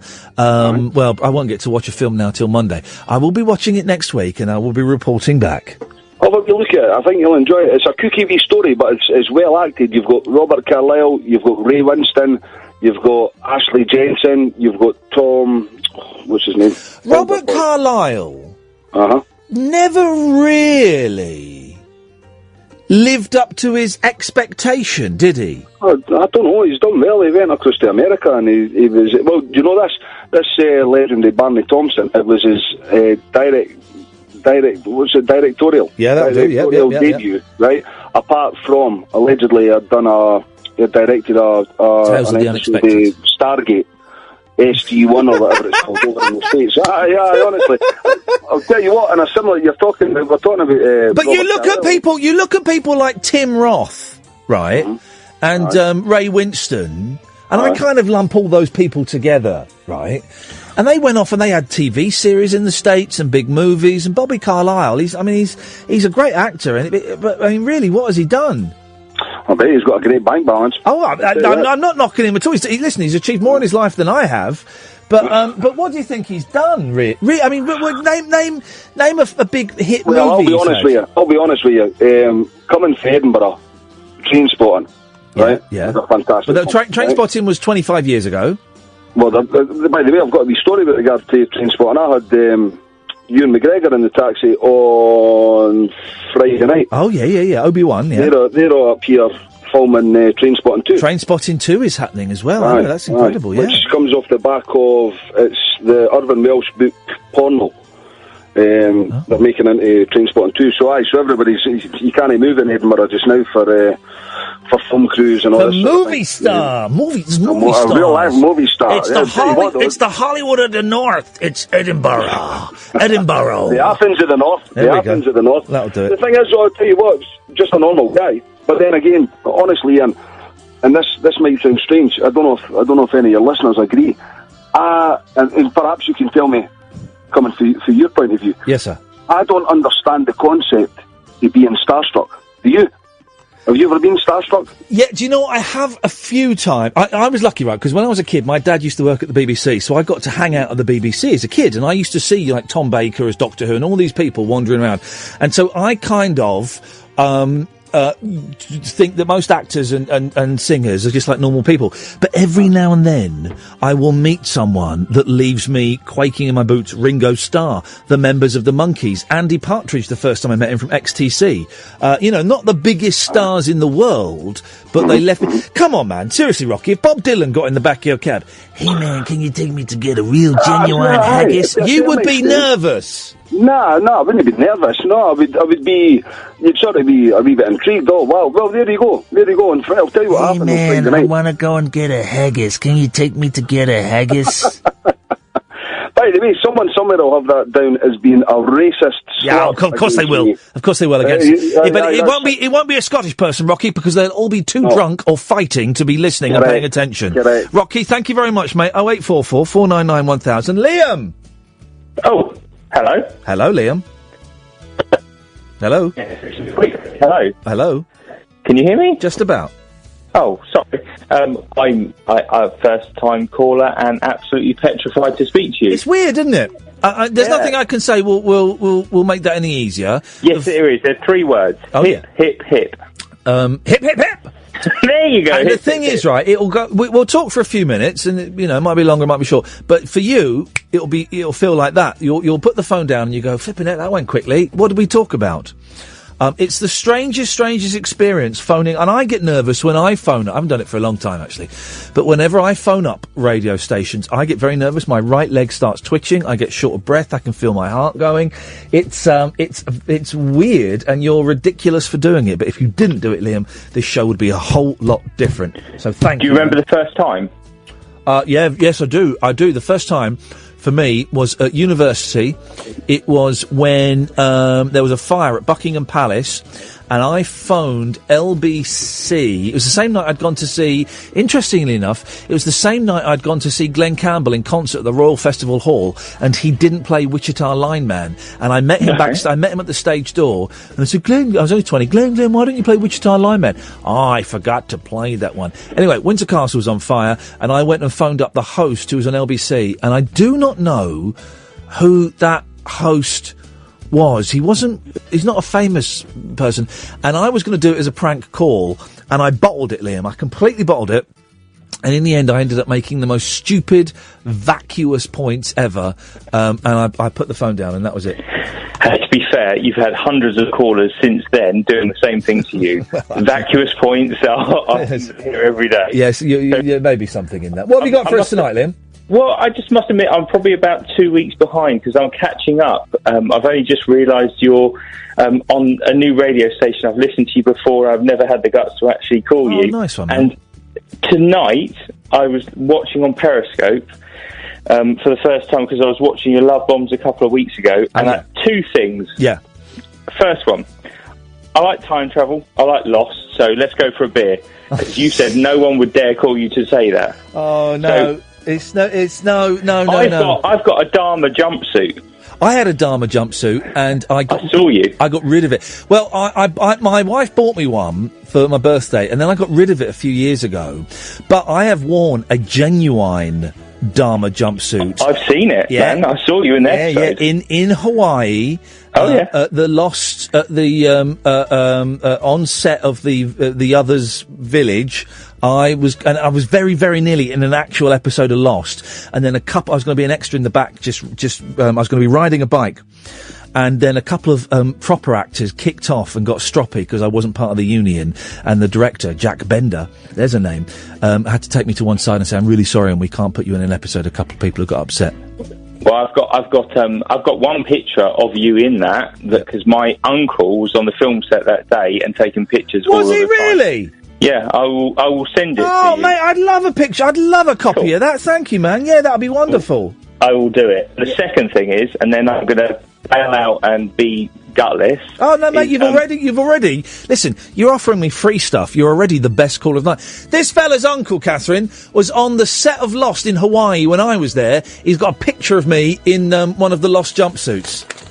No, he was a photographer. He was a photographer. That's brilliant. No, he wasn't a photographer. He was on set taking pictures of someone else. Oh, send it, mate. Get it over. I'd love to have a look at that. Thank you, Liam. Done. It's not a great picture, but I can recognise you in it. Yeah, I'd love that. Thank you, mate. But the second thing is, 2 weeks ago, I'm 2 weeks behind catching up with the podcast. Yes. And you played me a song. Yeah. Oh, not just me. There are at least 2 or 3 other listeners, I'm sure, if not hundreds of thousands. From a band called Half Man, Half Biscuit. Half Man, Half Biscuit. Yeah, of course. Yeah. I'm from Chatteris. Yeah. Oh. So I actually lived in that town, and I never even knew that song existed. Oh, mate, Half Man, Half Biscuit. If their whole back catalogue wasn't so expensive, I would buy it all because it is absolutely nonsensical and wonderful. It's weird. It's some of the best poetry. Yeah. That you. Hang on a minute. Hang on. Let's just. For what? Oh, don't do it because I've already memorised the words and I've only learned it a day ago. Oh no, hang on. Let's have a little listen. Hang on a minute. I'm just putting this up on the old intranet. Come on. Beautiful tune. Oh, it's an advert. And it's an advert. What is this? What is this with the adverts on YouTube, right? YouTube. Tell me about it. You can't skip them anymore. I know. You have to wait for 5 seconds, then maybe you can skip it. And This one is, I've got to watch the full 20 seconds. It's for blooming sweeties as well. I'm more worried that they seem to be able to track what I'm watching, so they're putting adverts on. I'm thinking, how do they know I like that sort of stuff? Here we go. Hang on.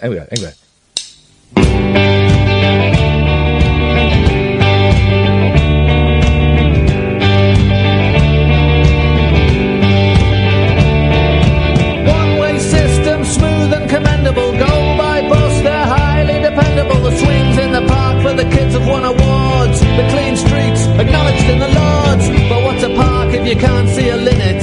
A timetable if your journey's infinite. My bag's packed and I'm leaving in a minute. For what is Chatterers without you in it? It's got the great line, there was a drive-by shouting once. Car crime's low, the gun crime's lower. The town hall band CD, it's a grower. You never hear of folk getting knocked on the bonce. Although there was a drive-by shouting once. But there's a brass band everywhere. And I don't drive, so I don't care. And as a nightingale sang in Berkeley Square, what's Chatterers if you're not there?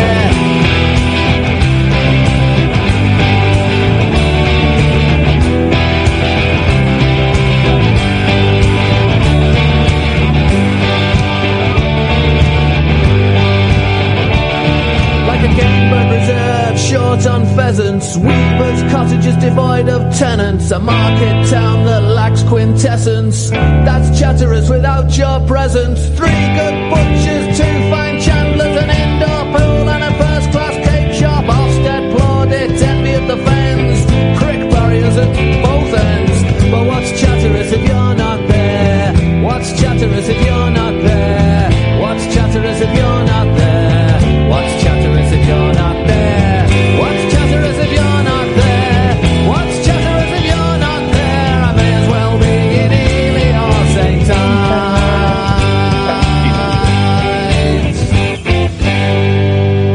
Ives. Oh, thank you for that, Liam. It's all right. Sorry, I just wanted to remind you of such a beautiful tune, Wicked. Last thing, then I'm shooting. Go on. Don't go shooting. Oh, you mean you're shooting? No, not going to go shooting. Okay. Not going to go shooting. No, over there. Okay. I'm going to send you a picture, but I'm also going to send you a wicked video of. I saw a video of you on the cable car. I've got an exact same video of me on a cable car too. We should go and hang out. I think we could be really good friends. Well. Oh, I'm sorry. You've been cut off. Thank you, Liam. It was a good first call, mate. Well done. 0844 499 1000. Although, hang on, forget that I just gave you that phone number. Don't call in for a bit, because the way things happen now is we'll take a little break, we'll play some adverts, and we'll take the news. And then the last hour of the show is completely different, but sort of similar, but a little bit different to the first 2 hours of the show. Instead of everybody that's come on so far has kind of been queued. You phone up, you speak to Catherine, and the producer, and then she will call you back. The last hour of the show isn't like that, in that you call up and you can be anonymous, you can use a different name, you can use no name, and we'll take your call straight to air. Confused? You will be. I will explain more in just about 4 minutes. Talk Radio. So, for the next hour of the show, I'll kind of look through the papers, I'll chat to Catherine, and you're more than welcome to kind of chip in as much or as little as you want. It really is as simple as that. 0844 499 1000. Don't call, though, until I tell you to, all right? Late night, Iain Lee on Talk Radio. We have ways of making you talk.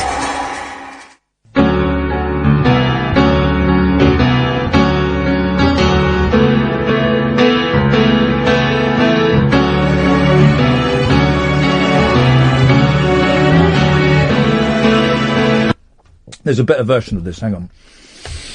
It's doing that thing that sometimes when people upload crappy versions of things to YouTube, you can always tell, we're eating an apple, this is going to be a chance for us to have a snack. You can always tell when a radio station has just downloaded something from YouTube because it sounds all tingly, do you know what I mean? Yeah. And that was a tingly version. I couldn't have sat, it's such a good song, I couldn't have sat through 4 minutes of that. Let's try this version, hang on. Are you going to play? Yeah, this is much better.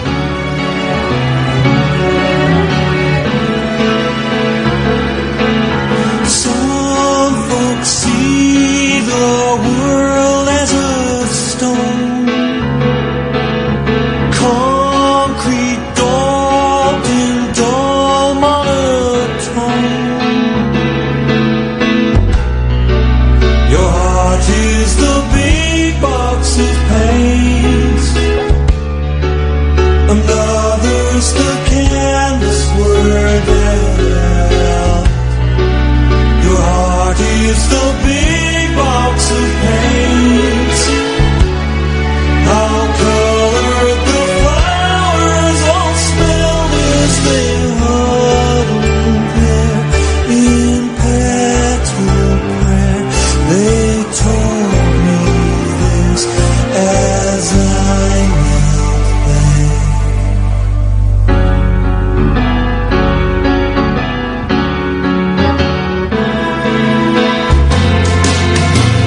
wrapped in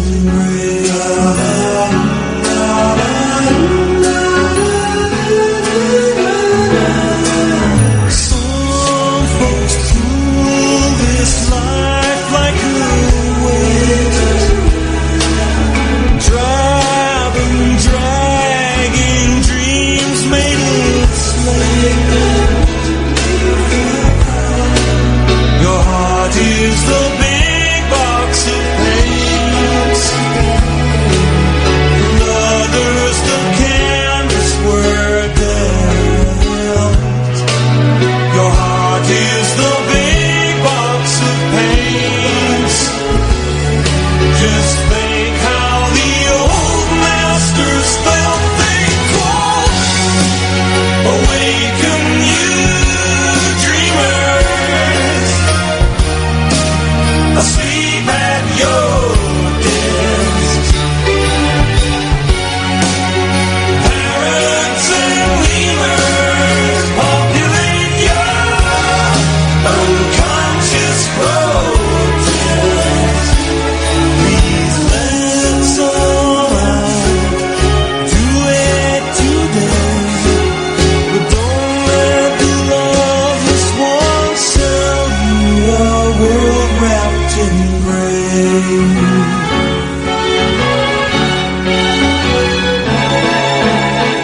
And in the very least, you can't stand the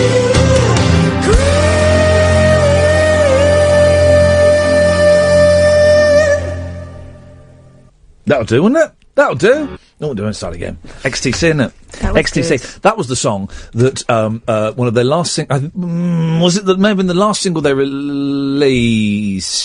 Maybe. I'm going to say 96. I'm kind of making these dates up. 1996. And they really thought they had years of like bubbling and having a few hits in America, and Andy Partridge really thought, this is it. I've written the perfect pop song. This is going to be the big hit. And Virgin, the record label they were with, first of all, I don't think they wanted to release it as a single.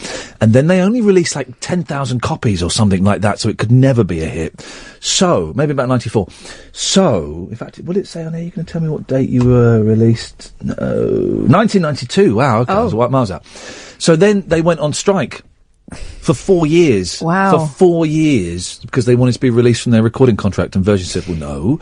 And they didn't do anything. Maybe even longer. It was maybe 7 years or something. No, I've not had many dealings with Andy Partridge, Yeah. but the ones I have, he's not a man to be messed with, is he? Oh, no, he knows what he wants. Yeah. And he'll say it. And he'll say it. And he's also delightful. He's absolutely. delightful and charming. But I'm about to bandy the G word around, and I don't. I think the G word, the genius word, is used way too often. No, I'm not going to bandy it around. But he's a bloody good pop writer. Mm-hmm. One of the best, I would say. But I like him because he says that he's very direct. Yeah. Oh, yeah. No, he's good. Oh, look, someone's calling in. Let's see who this is on line one. You're on the wireless. Yeah. Boom, boom, boom. You know who did that? Very satisfied. Well, Kay says she did. Kay's a fantasist. She, for example, says she's playing the bass line on Good Vibrations. No, she's not. She says she's playing the bass line on These Boots Are Made for Walking. No, she's not. She might be, I don't know. But she makes up a lot of songs that she's on that she's not. And she sent me a really sweary email. Yeah, I remember. But this refers to, thank you.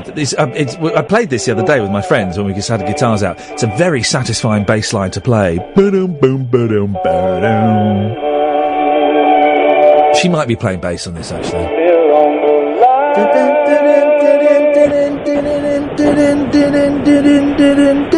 First time I ever saw Glenn Campbell, he didn't play this. I was 20 years old. I went and saw him at the Royal Festival Hall on my own. I did a lot of things on my own. And I went and stayed at the stage door to meet him. And I recorded it. I had a recording of it somewhere on cassette. And then loads of my cassettes got thrown out. And including that one. And I said to him, Glenn, why didn't you play Wichita Lineman? Oh, didn't I play it? I forgot to play it. Oh, no. I forgot to play his biggest hit. He forgot to play his biggest hit. What year was that? 94. Is that before he was obviously He was ill? probably well. Was it? Was it the start, or was he on drugs? I don't know. I don't know. Line 2, you're on the wireless. Oh no, I've bottled it. Okay. Also in the audience that evening were Chris Evans and his then wife Carol McGiffin, and I remember a woman shouting at Chris Evans as they were leaving the Royal Festival Hall, banging on him for talking during the performance. Oh dear. Line 1, you're on the wireless. Hip, hip, hip. Hip, hip, hip. Hip. Hi, guys. I have to disagree with you, Ian. I'm sorry about this, but you're wrong. you gave yourself 5 out of 10 for the first hour. I think I said 5.5. 5.5, and I'd give you a good 8. I'll give you one. And it was good. It was very good. It's just what I like to hear. Well, and the other thing is, you're wrong. But I was trawling around the Periscope. Yes. You can go. You can see what's playing. See what's what and what's not, and what's hot and what's not. Yes, exactly. And I found a couple of things, and one of them was the BBC World Service does a live programme in the mornings. Oh, yeah. On Periscope. Yeah, and the funny thing is, they do it actually in the newsroom, not in a studio. Oh. How strange is that? So maybe you're lucky to have a studio. Well, yes, but we have to swap. Hot seat is the technical term. When with Johnny and Ash, and it stinks in here of men and fags. Well, that's not just them, though, is it? It's a whole day's worth of hairy men. Julia Hartley-Brewer. Yeah, and a window that won't open. Yes, I know. That's annoying, the window won't open. Years ago, when I used to work at XFM, we could open the window. And we'd often open the window, and the sounds you'd have like traffic. It was in Leicester Square, I think, and you'd hear Leicester Square floating up through the windows. Wonderful. We were on the 5th floor, the 3rd floor, let's say 4th, and we did a competition once where we had a basket on some rope, and we just put some CDs in it and lowered it down. And when we felt a tug, that meant that the person had come and claimed prizes, and then we pull it up and the CDs are gone, and we did that. Those are the days. Used to be able to smoke in the studio as well. Blimey, great days. Anyways, has that answered your question? Good, thank you. Line 2, you're on the wireless. Hip, hip, hip. Hip, hip, hip. Hip. Hello. Oh, pardon me. Did you just drop one then? Windy pops. A little bit of windy pops, a little bit of coughing fit just before you came on there. These things it was just a potential 1 or 2 for the film round. Oh, yeah. Film ring? Film ring? Let's get it right. Film ring, I apologise. You will. And I don't know if you're familiar with the film Session 9. Session Man. Session 9, sorry. Session 9? Sorry, it's my northern tones. I'm not enunciating properly. Spell the word after the word session. 9, N for November, I for Indigo. No, I haven't. What is Session 9 about? I like the title. It sounds it reminds me of Slaughterhouse 5, which is a great book and not such a good film, but yes. Well, I'll set the scene. Please do. Do you want some spooky music? Would some spooky music set the scene better? Oh, yes, that would do very nicely. Oh, excellent. Here we go. Away you go, yeah. An old psychiatric hospital is being converted by a group of fibre workers, as they call them in America, just contractors. And they've been given the task of turning it into a health farm. The man in charge is basically, he's at his wit's end. He's recently had a child. He's desperate for money, so he puts in a contract job for, I think it's about 2 weeks or a week. No, that's it, a week to do a job, which is a very big job. Yeah. And he's promised more than he can deliver to get the job, hasn't he? Yeah, he's desperate for the money. He has said he can he can get rid of the asbestos and do all the rebuilding and all this stuff in less than a week. And it would probably take 3 weeks? I think the Conservative, probably the Liberal estimate would have been a month, but he said he's got the big enough crew, he's going to get an extra man in. Yeah. But one of his regular crew, who was a former law student, finds a box full of tapes, spools of tape, labelled Session 1 through to 9. Wow. So, what happens next? Well, as the week goes on, he listens to the tapes, and in some way it either connects to what's going on or is completely unconnected. But it's a very good film, which basically it's kind of, however, not spoiling anything, but it kind of leaves it up in the air as to whether it's all in the mind or whether it's... Well, you spoilt it. Well, hang on a second. You spoilt it slightly there. No, I mean, all that really happens in the first 15 minutes, really. Oh wow. Yeah, and it goes on from there.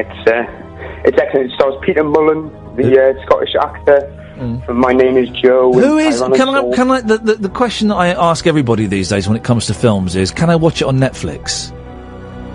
I don't know if it's on Netflix. It's one of those kind of very rare films. I used to regularly rent it from... I had an Amazon package. Had a great. I had a great win on eBay. Oh, did you? George Harrison box set. It's the later albums, 5 albums and a DVD. On Amazon, it goes for like 100 quid, 30 quid. Are they crazy? Boom! The guy was furious that I'd won it at such a low price. Boom! So it didn't get stolen. No. I won something once on Amazon, eBay and it was a massive. It was a steal. Yeah. That got stolen. He did say, I only accept cheque. Well, I instantly looked at the advert. It said PayPal, so I paid them by PayPal. And I went, I'm sorry, man. Yeah, I know, you're digging this. I said, I'm sorry, man. The advert said PayPal. I've literally just paid PayPal, and I've just seen your email about the cheque. He said, well, I don't accept PayPal. I said, well, I've just paid PayPal. He went, oh. Why do you think he was doing that? So he could say it was lost? Well, because who's got pages upon pages of terms and conditions? Yes, it's not buyer beware, it's seller beware. Yeah, exactly. Boom. Who has got a chequebook these days? Me. Well, I've got one, but it takes me 5 checks to warm up. It does. 5 checks to warm up. There we go. It's on Amazon for £111.34. Oh, he's sick as a dog. Ladies and gentlemen, I got it for £30 plus £3.50 postage and packing. But the point of it is... Yowza trouser. It's Yowza trouser. Yowza trouser. It's in the boot of my car. I'll never play it. I got the Birds box set on the floor of my car and I still don't play it. But the point of the story is, I also got a package from Amazon and I thought, what's this? And I opened it and there's some books and 3 DVDs. And I thought, I don't remember ordering 3 DVDs. I've ordered Dog Day Afternoon, so maybe it's one of them. But I don't know what they are. And I couldn't even bother to get them out and have a look at them. I went, I'll do that later. That is insanity, isn't it? Decadence, that. That is decadent. It is. It's the other half. That's 1%. Yeah, well, I couldn't afford to do that when I was working at BBC Local. Now I'm on national commercial. I'm rolling in it. He's rolling in DVDs. He's not even opened. Well, thank you for that. That was. I enjoyed that. 0844 499 1000. 0844 499 1000. This Tim Lovejoy thing I think is incredible, right? This is a quote from him talking about how he met his best friend, right? My best friend is Mike. My best friend is Mike. When I presented Soccer AM on Sky Television years ago, he phoned the show and asked if we could meet, thinking we'd have a lot in common. I was a little wary, but we hit it off immediately. We've been best mates ever since. That's weird! Yeah. That's weird! But is it weird? Is it not...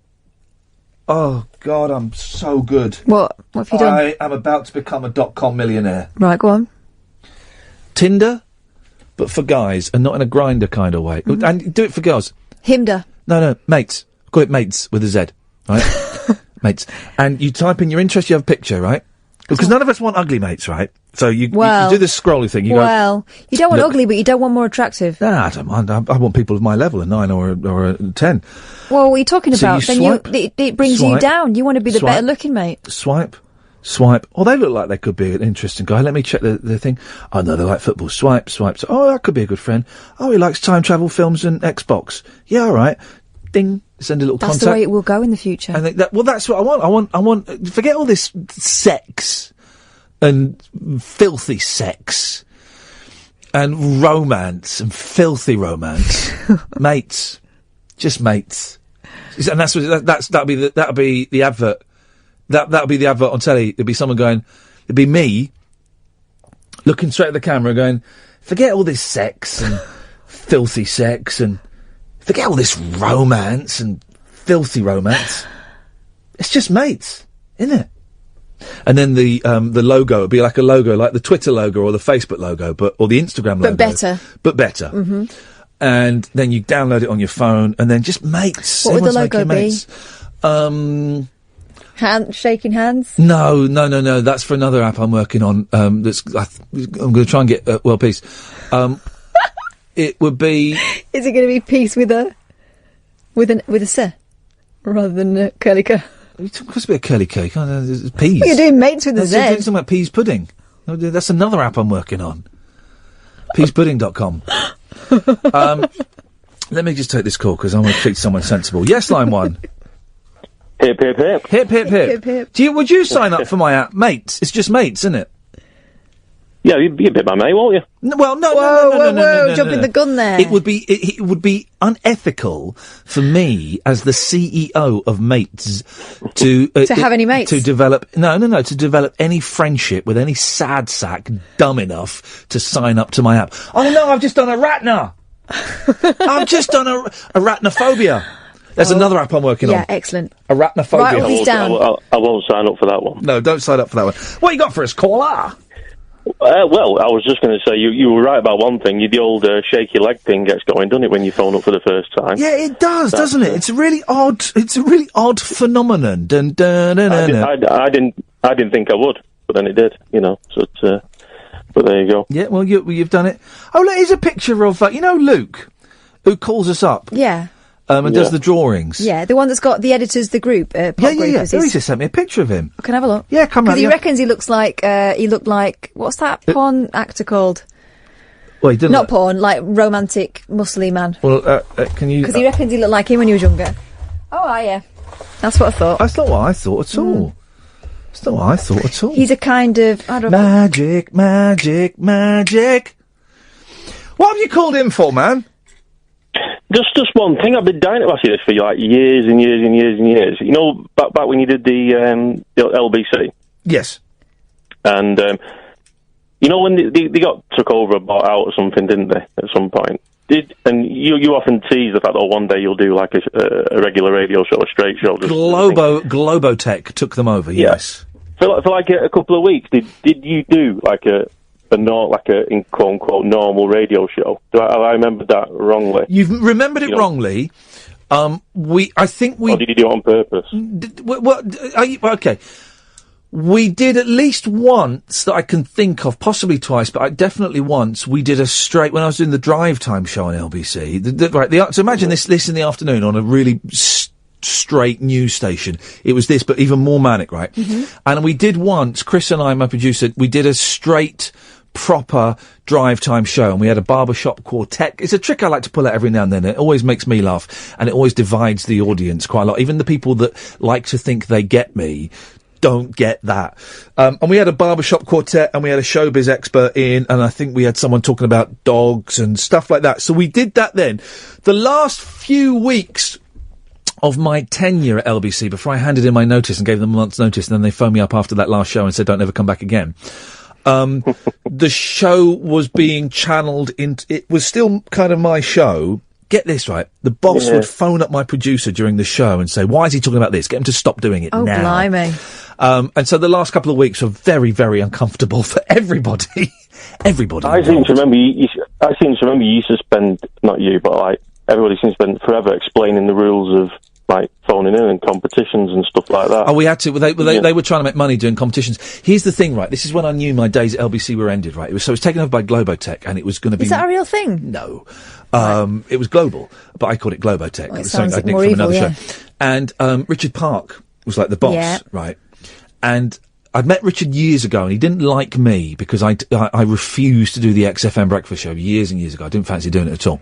Right, so we're doing the show, and as a stunt, we got this 17-year-old ginger kid to come in and host the show. Right, he's called up as a character called G-Man, right? And he was hit and miss, but the hits were really good, and I thought it was worth a punt.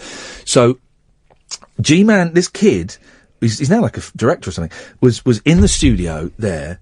And I was kind of sat in the corner, not even near a microphone, right? And Chris, the producer, was on the other side and putting the calls through, and he was going, right, okay, we got Verinda, what is it you want to say, you muppet, right? And then I could see Chris, but I couldn't see the rest of the control room. Mm-hmm. And I saw Chris look behind him and then turn and look at me, and he was just staring at me, and I was thinking, okay, right, anyway, carry on. And I kind of ignored it. I ignored it for 10 minutes, right? Then we went to an ad break, And I got up to go and ask Chris what was going on, and sat just to his right, out of my vision, was Richard Park. Watching the whole thing. He was not amused at all. And I thought, oh, well, it's been nice working here for the last 4 years. I better start looking for another job, which is what I did, and I got out of there. Does that answer the question? That's a cracking answer. And of course, the drive time show was responsible for one of the greatest ever radio bits, was the trip to Morocco. Oh, man alive, right? Indulge me, right? The trip to Morocco is probably the best thing I've ever done on radio, right? I agree, that was fantastic. I was driving around listening to that, the number of people that fell for it. Basically, we pretended we'd gone to Morocco to do a show, right? And it was perfect. Chris and Lady Alex, who was the tech op, they messed with the tone, so it sounded really tinny. It sounded like it was. Did you have music? We had market sound in the background, and music, all that kind of music, just in the background, and it was a really thin signal, right? So it sounded like we were broadcasting. Yeah, like we were broadcasting aboard, and we had a belly dancer, and we had a Moroccan chef, and we had a Moroccan singer, I think, and hardly anyone picked up on the fact that we were based in Ladbroke Grove then. Hardly anyone picked up on the fact that would say to the dancer, well, you also run a studio in Shepherd's Bush as well, don't you? And the restaurant, you also have a restaurant. And we did it. And we dropped the signal and we went to the emergency tape. Because the signal, we had silence for 30 seconds and the emergency tape kicked in and we came back broadcasting as though we hadn't known that anything had happened. It was wonderful. We did it on a Friday night, right? And, I went and saw my mum the next day. And she said, oh, you got back quick. I said, what? She said, you got back from Morocco quick. I said, Mum, it was a fake. And even today, I still get people going, did you really go to Morocco or not? And, I love that. I'm glad you reminded me of that. Hats off. That was gold. That really was. Thank you, man. Thank you very much indeed. Listen, I'm going to move on because we've got, more people going. That was so much fun. And I remember I was going to do some cover shifts at 6 Music shortly after that. And I had to go and speak to the compliance team, the legal team. And we were kind of establishing what the rules were because they knew that I'd done some kind of far out stuff, man, in their opinion. And I said, oh, by the way, we did this thing where we pretended to go to Morocco. Would we be allowed to do that on the BBC? They said, no, you could never do that on the BBC. No, that'd be firing people's imaginations. That's not allowed. Be misleading. You're not allowed to lie on BBC Radio. Yeah, I said, but where's the fun? Where's the fun? Lying on radio is the fun bit. Although it turns out that telling the truth is even more fun. Line 2, you're on the wireless. Hey, Ian. Hey. I have a suggestion for a film for your film club. Oh yeah, calling it Film Ring. I really want to. Be strict about the branding. I know the title Film Ring has come from a misogynistic racist, but I still think it's a good title. You know, it's got a ring. Yeah. It's got a ring about it. It's like a documentary, but turned into a film. Oh yeah, go on. What's it called? It's called The Imposter. The Imposter? Oh. Yeah, it's about a guy who pretended he was an American child. What? Who forged his way into America because he was actually Spanish. Oh, yeah, look at this looks brilliant. I'll read the description. I've never heard of this, or this story. A documentary centred on a young man in Spain who claims to a grieving Texas family he is their 16-year-old son who's been missing for 3 years. 7.5 on IMDb. That's almost unprecedented. Oh, let's have a bit of that. Where have you seen? You've seen it. This sounds brilliant. Yeah, I have seen it. I learned from it. It's not you, is it? Course I've been on. Oh, okay. So you're not the imposter, are you? No, I learned from it from a BFI course. Oh. Now I've got here that it's is it a film or a documentary? It's a documentary, but very cinematic. It's been reconstructed. All right. I'm all right. I'm going to invest. What was your name, caller? My name's Evan. Evan? All right, Evan. Listen, I'm going to look into that. Thank you very much. That's an excellent suggestion. Well, I've just bought it for 97 pence. Oh, I've added something else to the basket that I didn't want to edit basket. Delete that, because that's £8.99. I'm not prepared to spend that on a film. 97 pence. The Imposter. Film Ring is shaping up nicely. Line 1, you're on the wireless. Hip, Oh, strong. That is fantastic. Let that be First time caller, long time listener. Well, okay, you've let yourself down there. Good night. Okay, well, that was a hit and run. I like that. Two things. First thing, the opener there was a real inspiration to anybody. We've had some real limp. We even had a hip tonight. Limp. That was powerful. He strode into the room there, didn't he? He got one thing wrong. Long time. It's First time caller. Long time listener. First time caller. Let's get it right. Long time listener. First time caller. Let's try this one. Line 1, you're on the wireless. Good morning, Ian. Oh, geez. I was here again. Right. Weirdos in the BBC. What about Lord Rees? He was weird right from the very beginning. They want your founding... the BBC's founding father. Now what to do with us anymore. Read back into Rees. Lord Rees. Have you been... announced that they had an evening suit, even though there was only a daft radio. Have you been drinking? No, I haven't, no. No. Would you like to be? No. I've got to be wide awake tomorrow morning to get over there and vote. Okay, well, good. Okay, we can't talk about that because it's midnight. We can't even allude to it. So don't allude to it. Oh dear, isn't it terrible? No, I don't want to know. But as I say, have a look into Lord Reed's life, and you'll find some right funnies there. All right. Well, thank you very much. Bye bye. Line 2, you're on the wireless. Hip, hip, hip.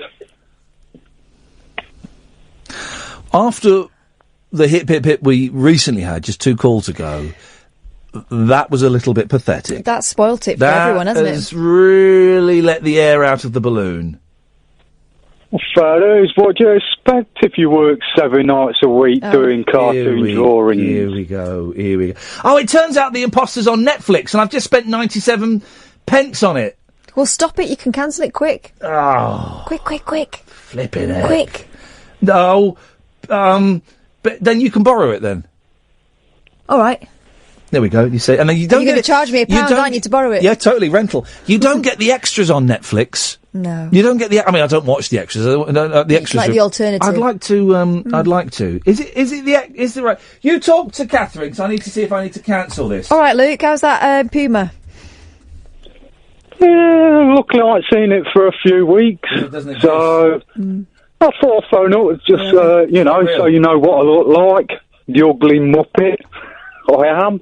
No, I wouldn't say ugly at all. You did say, fair. You said that's ugly. No, I never. And I said that was unfair. No, I never said that. Yes, you did. I was reaching for the film star that you look like. Robert Redford. No. The guy in Mask. No. That's Eric Stoltz. Well, when I was young, my reckon I look like the kid from the Milky Bar adverts.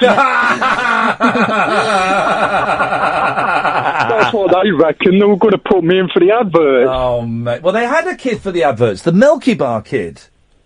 Yeah, that's what they were going to... They said they were going to try and get me into an audition for them, so I thought... Yeah, audition. So I thought I'd phone up, so you know what I look like, and... we can keep a lookout for you. Some time to do your drawings, the pair of you, because I need to get details. Can I just say, guys, The Imposter is not on Netflix, so everybody who lied to me, thank you. But there is a film called Imposter, Imposter spelt incorrectly, but it sounds brilliant. Listen to this, Luke, you'll like this. In 2079, a well-respected scientist with the perfect life wakes up one morning to find himself suspected of being a replicant planted by aliens. That sounds balls. That is tomorrow sorted. Thank you, guys. Thank you very much. Thank you very much indeed. Anyway, Luke. Yeah. Hello. I'm still here. Hello? Hello? Hello. Is anyone there? Hello. I'm still awake.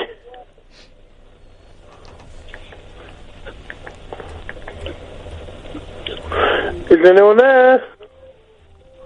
Or am I just talking to myself again? Yeah.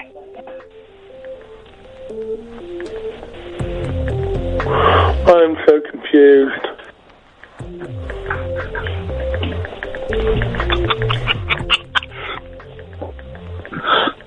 Yeah.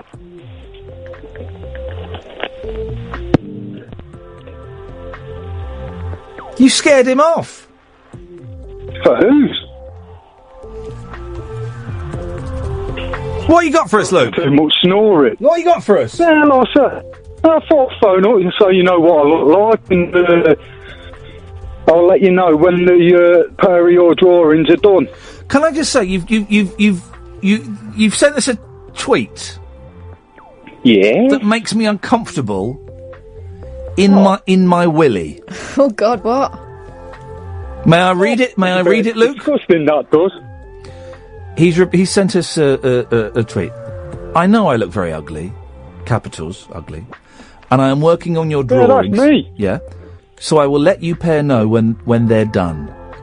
He uses a word to describe me and a word to describe you, and they are in capitals. Legend for me. Yeah, and what word do you use to describe Catherine? Well, she might come round and beat me up, but I don't say it. Say it. Or cut me off. Say it. I said, as I keep saying on Twitter, she's a beautiful princess and a beautiful goddess. Goddess. Oh, God! And that picture, let me... that picture you sent of yourself... Yeah? Wasn't... I know I look ugly. No, you don't look ugly. You're a fine-looking fella. But that picture wasn't for me, was it? No. That picture was like for you lot, so you know what I look like. Who's doing the drawings? Paddy Considine, that's what he looks like. But that wasn't, you know, yeah, fine, it was, I would get to see it, but I wasn't your true intended audience. No, it wasn't for you, it was like for you, for lot, the goddess. So you know what I look like, who's doing the drawings. It was for the goddess. Well, so she's laughing her head off. Well, I'm a bit embarrassed. She doesn't get chatted up very often. I've been called a goddess this week. Beautiful goddess in another... Flipping heck. Another one. I think I might be in. Shadows. Nice one, Luke. Thank you, mate. 0844 499 1000. This is why, you know, I'm now chatting on Twitter to Dennis from Dr. Hook and other things about documentaries that we like, and we're talking about Capturing the Freemans, and then he mentions Grey Gardens, which is one of my favourite films. Right, I haven't seen that. Oh, did I not lend it to you? No, I think you talked about... Oh, I mean, it's hard, but the Grey Gardens is directed by the Maisels, the Maisel brothers. I think one of them's dead. Who have made some amazing films. They also, what else did the Maisels do? They did Gimme Shelter, which is the documentary of the Rolling Stones tour of the States in 1969. I don't like the Stones, but it's an amazing film because they play a free gig at Altmont. It's kind of been subheaded. This was the gig that when the 60s died. And the Stones, it's like 100,000 people, and only security they've got is Hell's Angels, right? And it is the concert footage. I hate the Stones, but the concert footage from that, right, is terrifying, because it's this tiny stage, and the Stones are playing, and there's these Hell's Angels on the stage with the Stones. It's not even a proper stage, and there's one guy who is completely wasted, just staring at Jagger. And then a black guy, it's relevant. There's a fight. I haven't seen it for so long. There's a fight in the audience, and you see it all. It's incredible. You see a black guy I think he gets beaten up by a couple of Hell's Angels. So he pulls out a knife. Wow. Hell's Angel shoots him, and you see it, kills him. And then it cuts to Mick Jagger watching that footage in the edit suite. It is it's such a dark film. It's so dark. They also did, another film the Maisels did, was the first tour. They filmed the first Beatles tour of the US in 1964. They're brilliant, the Maisels. What else did they do? They did... Oh! Salesman! Hang on a minute, I've got to tweet Dennis. Salesman, which is a wonderful documentary, right? It's so good, right? It's about door-to-door Bible sellers. Right. It's got to be the 60s. It's black and white. It's got to be the 60s because in one house they go into, someone's playing a really loud Muzak version of Yesterday. So it's got to be 65. And, no one's buying Bibles door to door.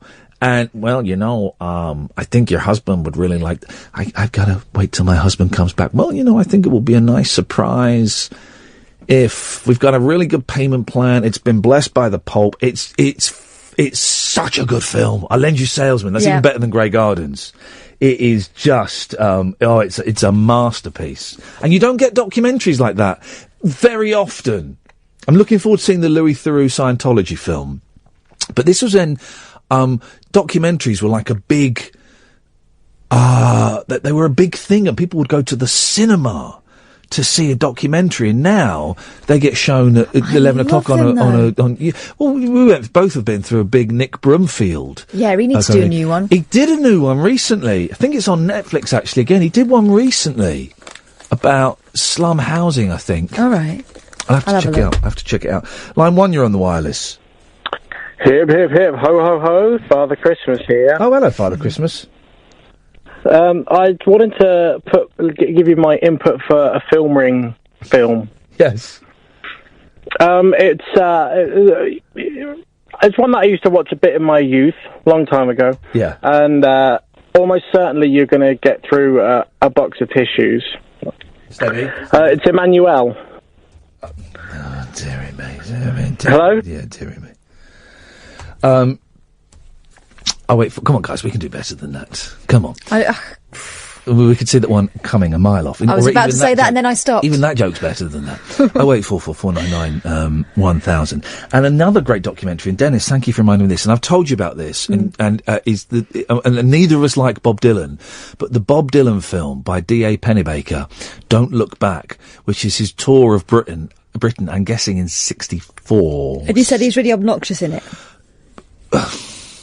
In part he is, in part he's hilarious, in part he's stoned or speeding, in part he's a young man who thinks the whole pop world is ridiculous, and is enjoying the circus around him. I mean, it's brilliant because Donovan's in it, sucking up to him. I mean, it's there's a brilliant scene where Dylan's reading like the news and he goes, "Who's this Donovan guy? He's a singer-songwriter, He's going."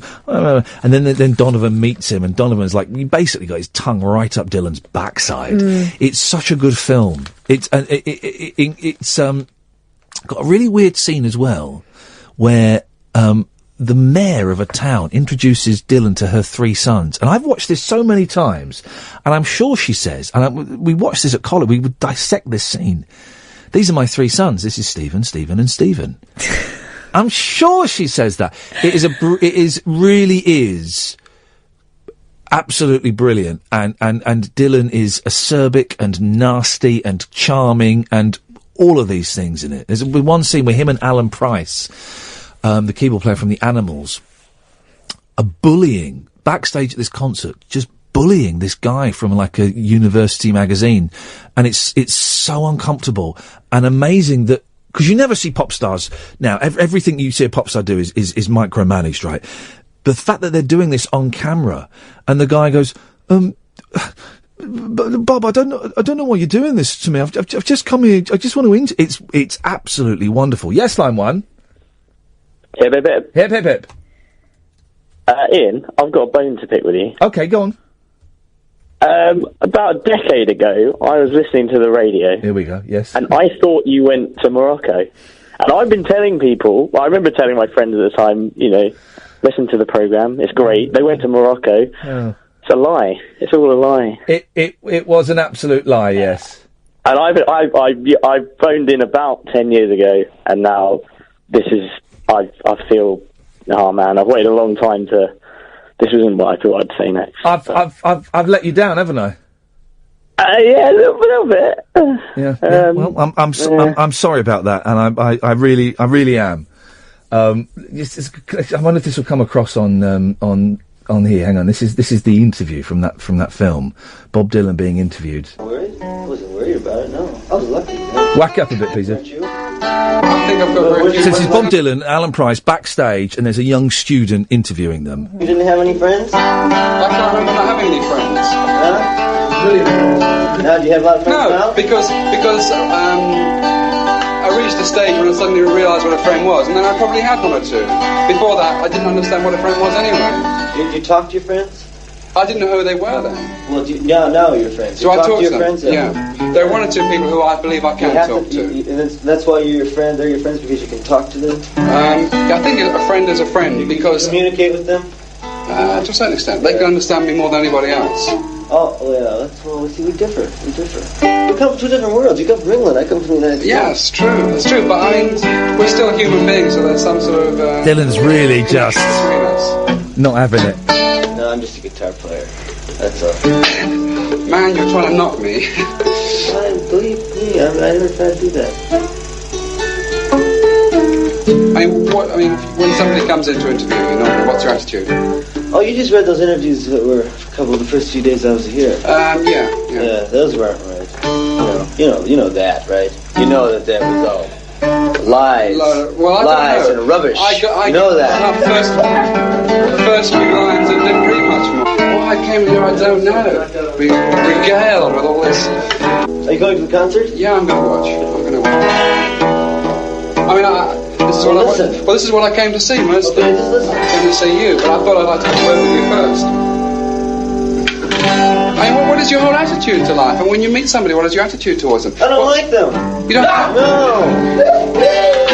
I mean, if I come in here, what's your attitude towards me? No, I have no attitude towards you at all. Why should I have an attitude towards you? I don't even know you. No, but I mean, and it'd be an attitude if you wanted to know me or didn't want to know me. Well, why should I want to know you? I don't know, and that's what I'm asking. Well, I don't know, eh? Ask me another question. Just give me a reason why I should want to know you. I might be worth knowing. Why? Oh dear, don't. I mean, isn't it uncomfortable? But actually, as I'm older, I've not seen that for about 10 years, maybe. I can sort of understand Dylan's attitude a little bit. It's a little bit harsh, a little bit bullying, but the assumption that I think that it starts off with that guy kind of basically saying that that they've got a lot in common. Can they be friends? It's that kind of thing. He's gone for the Tim Lovejoy. That guy's in fact ahead of the game. He's gone for the Tim Lovejoy best friend. Just chose the wrong best friend, that's all. 08444 999 1000. Someone's suggesting The Magic Christian for the film Ring. It's a brilliant film. Hardly anyone's seen it, but it's a classic. Let's just read Tim Lovejoy again, because this really is the most remarkable quote. My best friend is Mike. When I presented Soccer AM on Sky Television years ago, he phoned the show and asked if we could meet, thinking we'd have a lot in common. I was a little wary, but we hit it off immediately, and we've been best mates ever since. What? I don't have an attitude towards you. What do you think you could offer me? I don't have... You're reading all those other interviews. Tim Lovejoy is Bob Dylan in reverse. He's a negative Bob Dylan. Yes, line one. Hip, hip, hip, Ian. Hip, hip, hip, hip, hip, hip. Hip, hip, hip, goddess. Yeah. So, this Lovejoy and Dylan thing has reminded me of when I used to call you during the period of the Pocket Radio Show. Yes. And I said, it coincided with a period of unemployment for both of us. And I said, Ian, I'm unemployed in North London. You're unemployed in North London. Do you want to go for a drink sometime? And can you remember what you said to me? I probably told you to jog on. You said, we will never be friends. Oh, that's horrible. No, it's not. Well, you could couch it in something a little bit more kind. It's not. I think it's fair. It was fair, wasn't it, Keith? I understand the place it comes from. You don't want to start going to meet up. Why should I be friends with you, man? What have you got to offer me, man? You don't know me. I might have something worth. What have you got to offer me? What have you got to offer me, man? You don't know me. I'm from America. That's not bad, Dylan, is it? That's pretty good. That's not bad. What's happened to the Pocket Radio Show? It's not on iTunes anymore. I took it down. This is a podcast I did ages and ages and ages ago when podcasts were sort of newish, although I was not an innovator by any stretch of the imagination. They've been around for a while. And I was experimenting, and there was one where it was me just saying... Wasn't there one where it's just me saying Rufus Hound's name for, 40 minutes straight? Do you remember that? Did I do that? Yeah. He asked me to do it. He said, "Oh, would you mention me in your podcast?" So I just did 40 minutes of me going, Rufus Hound. I took them down because I wasn't particularly proud of them, and I thought they were too sweary. I thought they were quite good. There were some good moments in it. Sort of the time, wasn't it? It was me painting in public and you seeing all the brushstrokes and stuff, and I didn't really want that stuff out there. We're at the end of the show. I've got to go. Well, all the best. Thanks a lot. Ta-ta. Line 2, you've got 10 seconds. Hip, hip, hip. Thank you very much indeed. That'll do.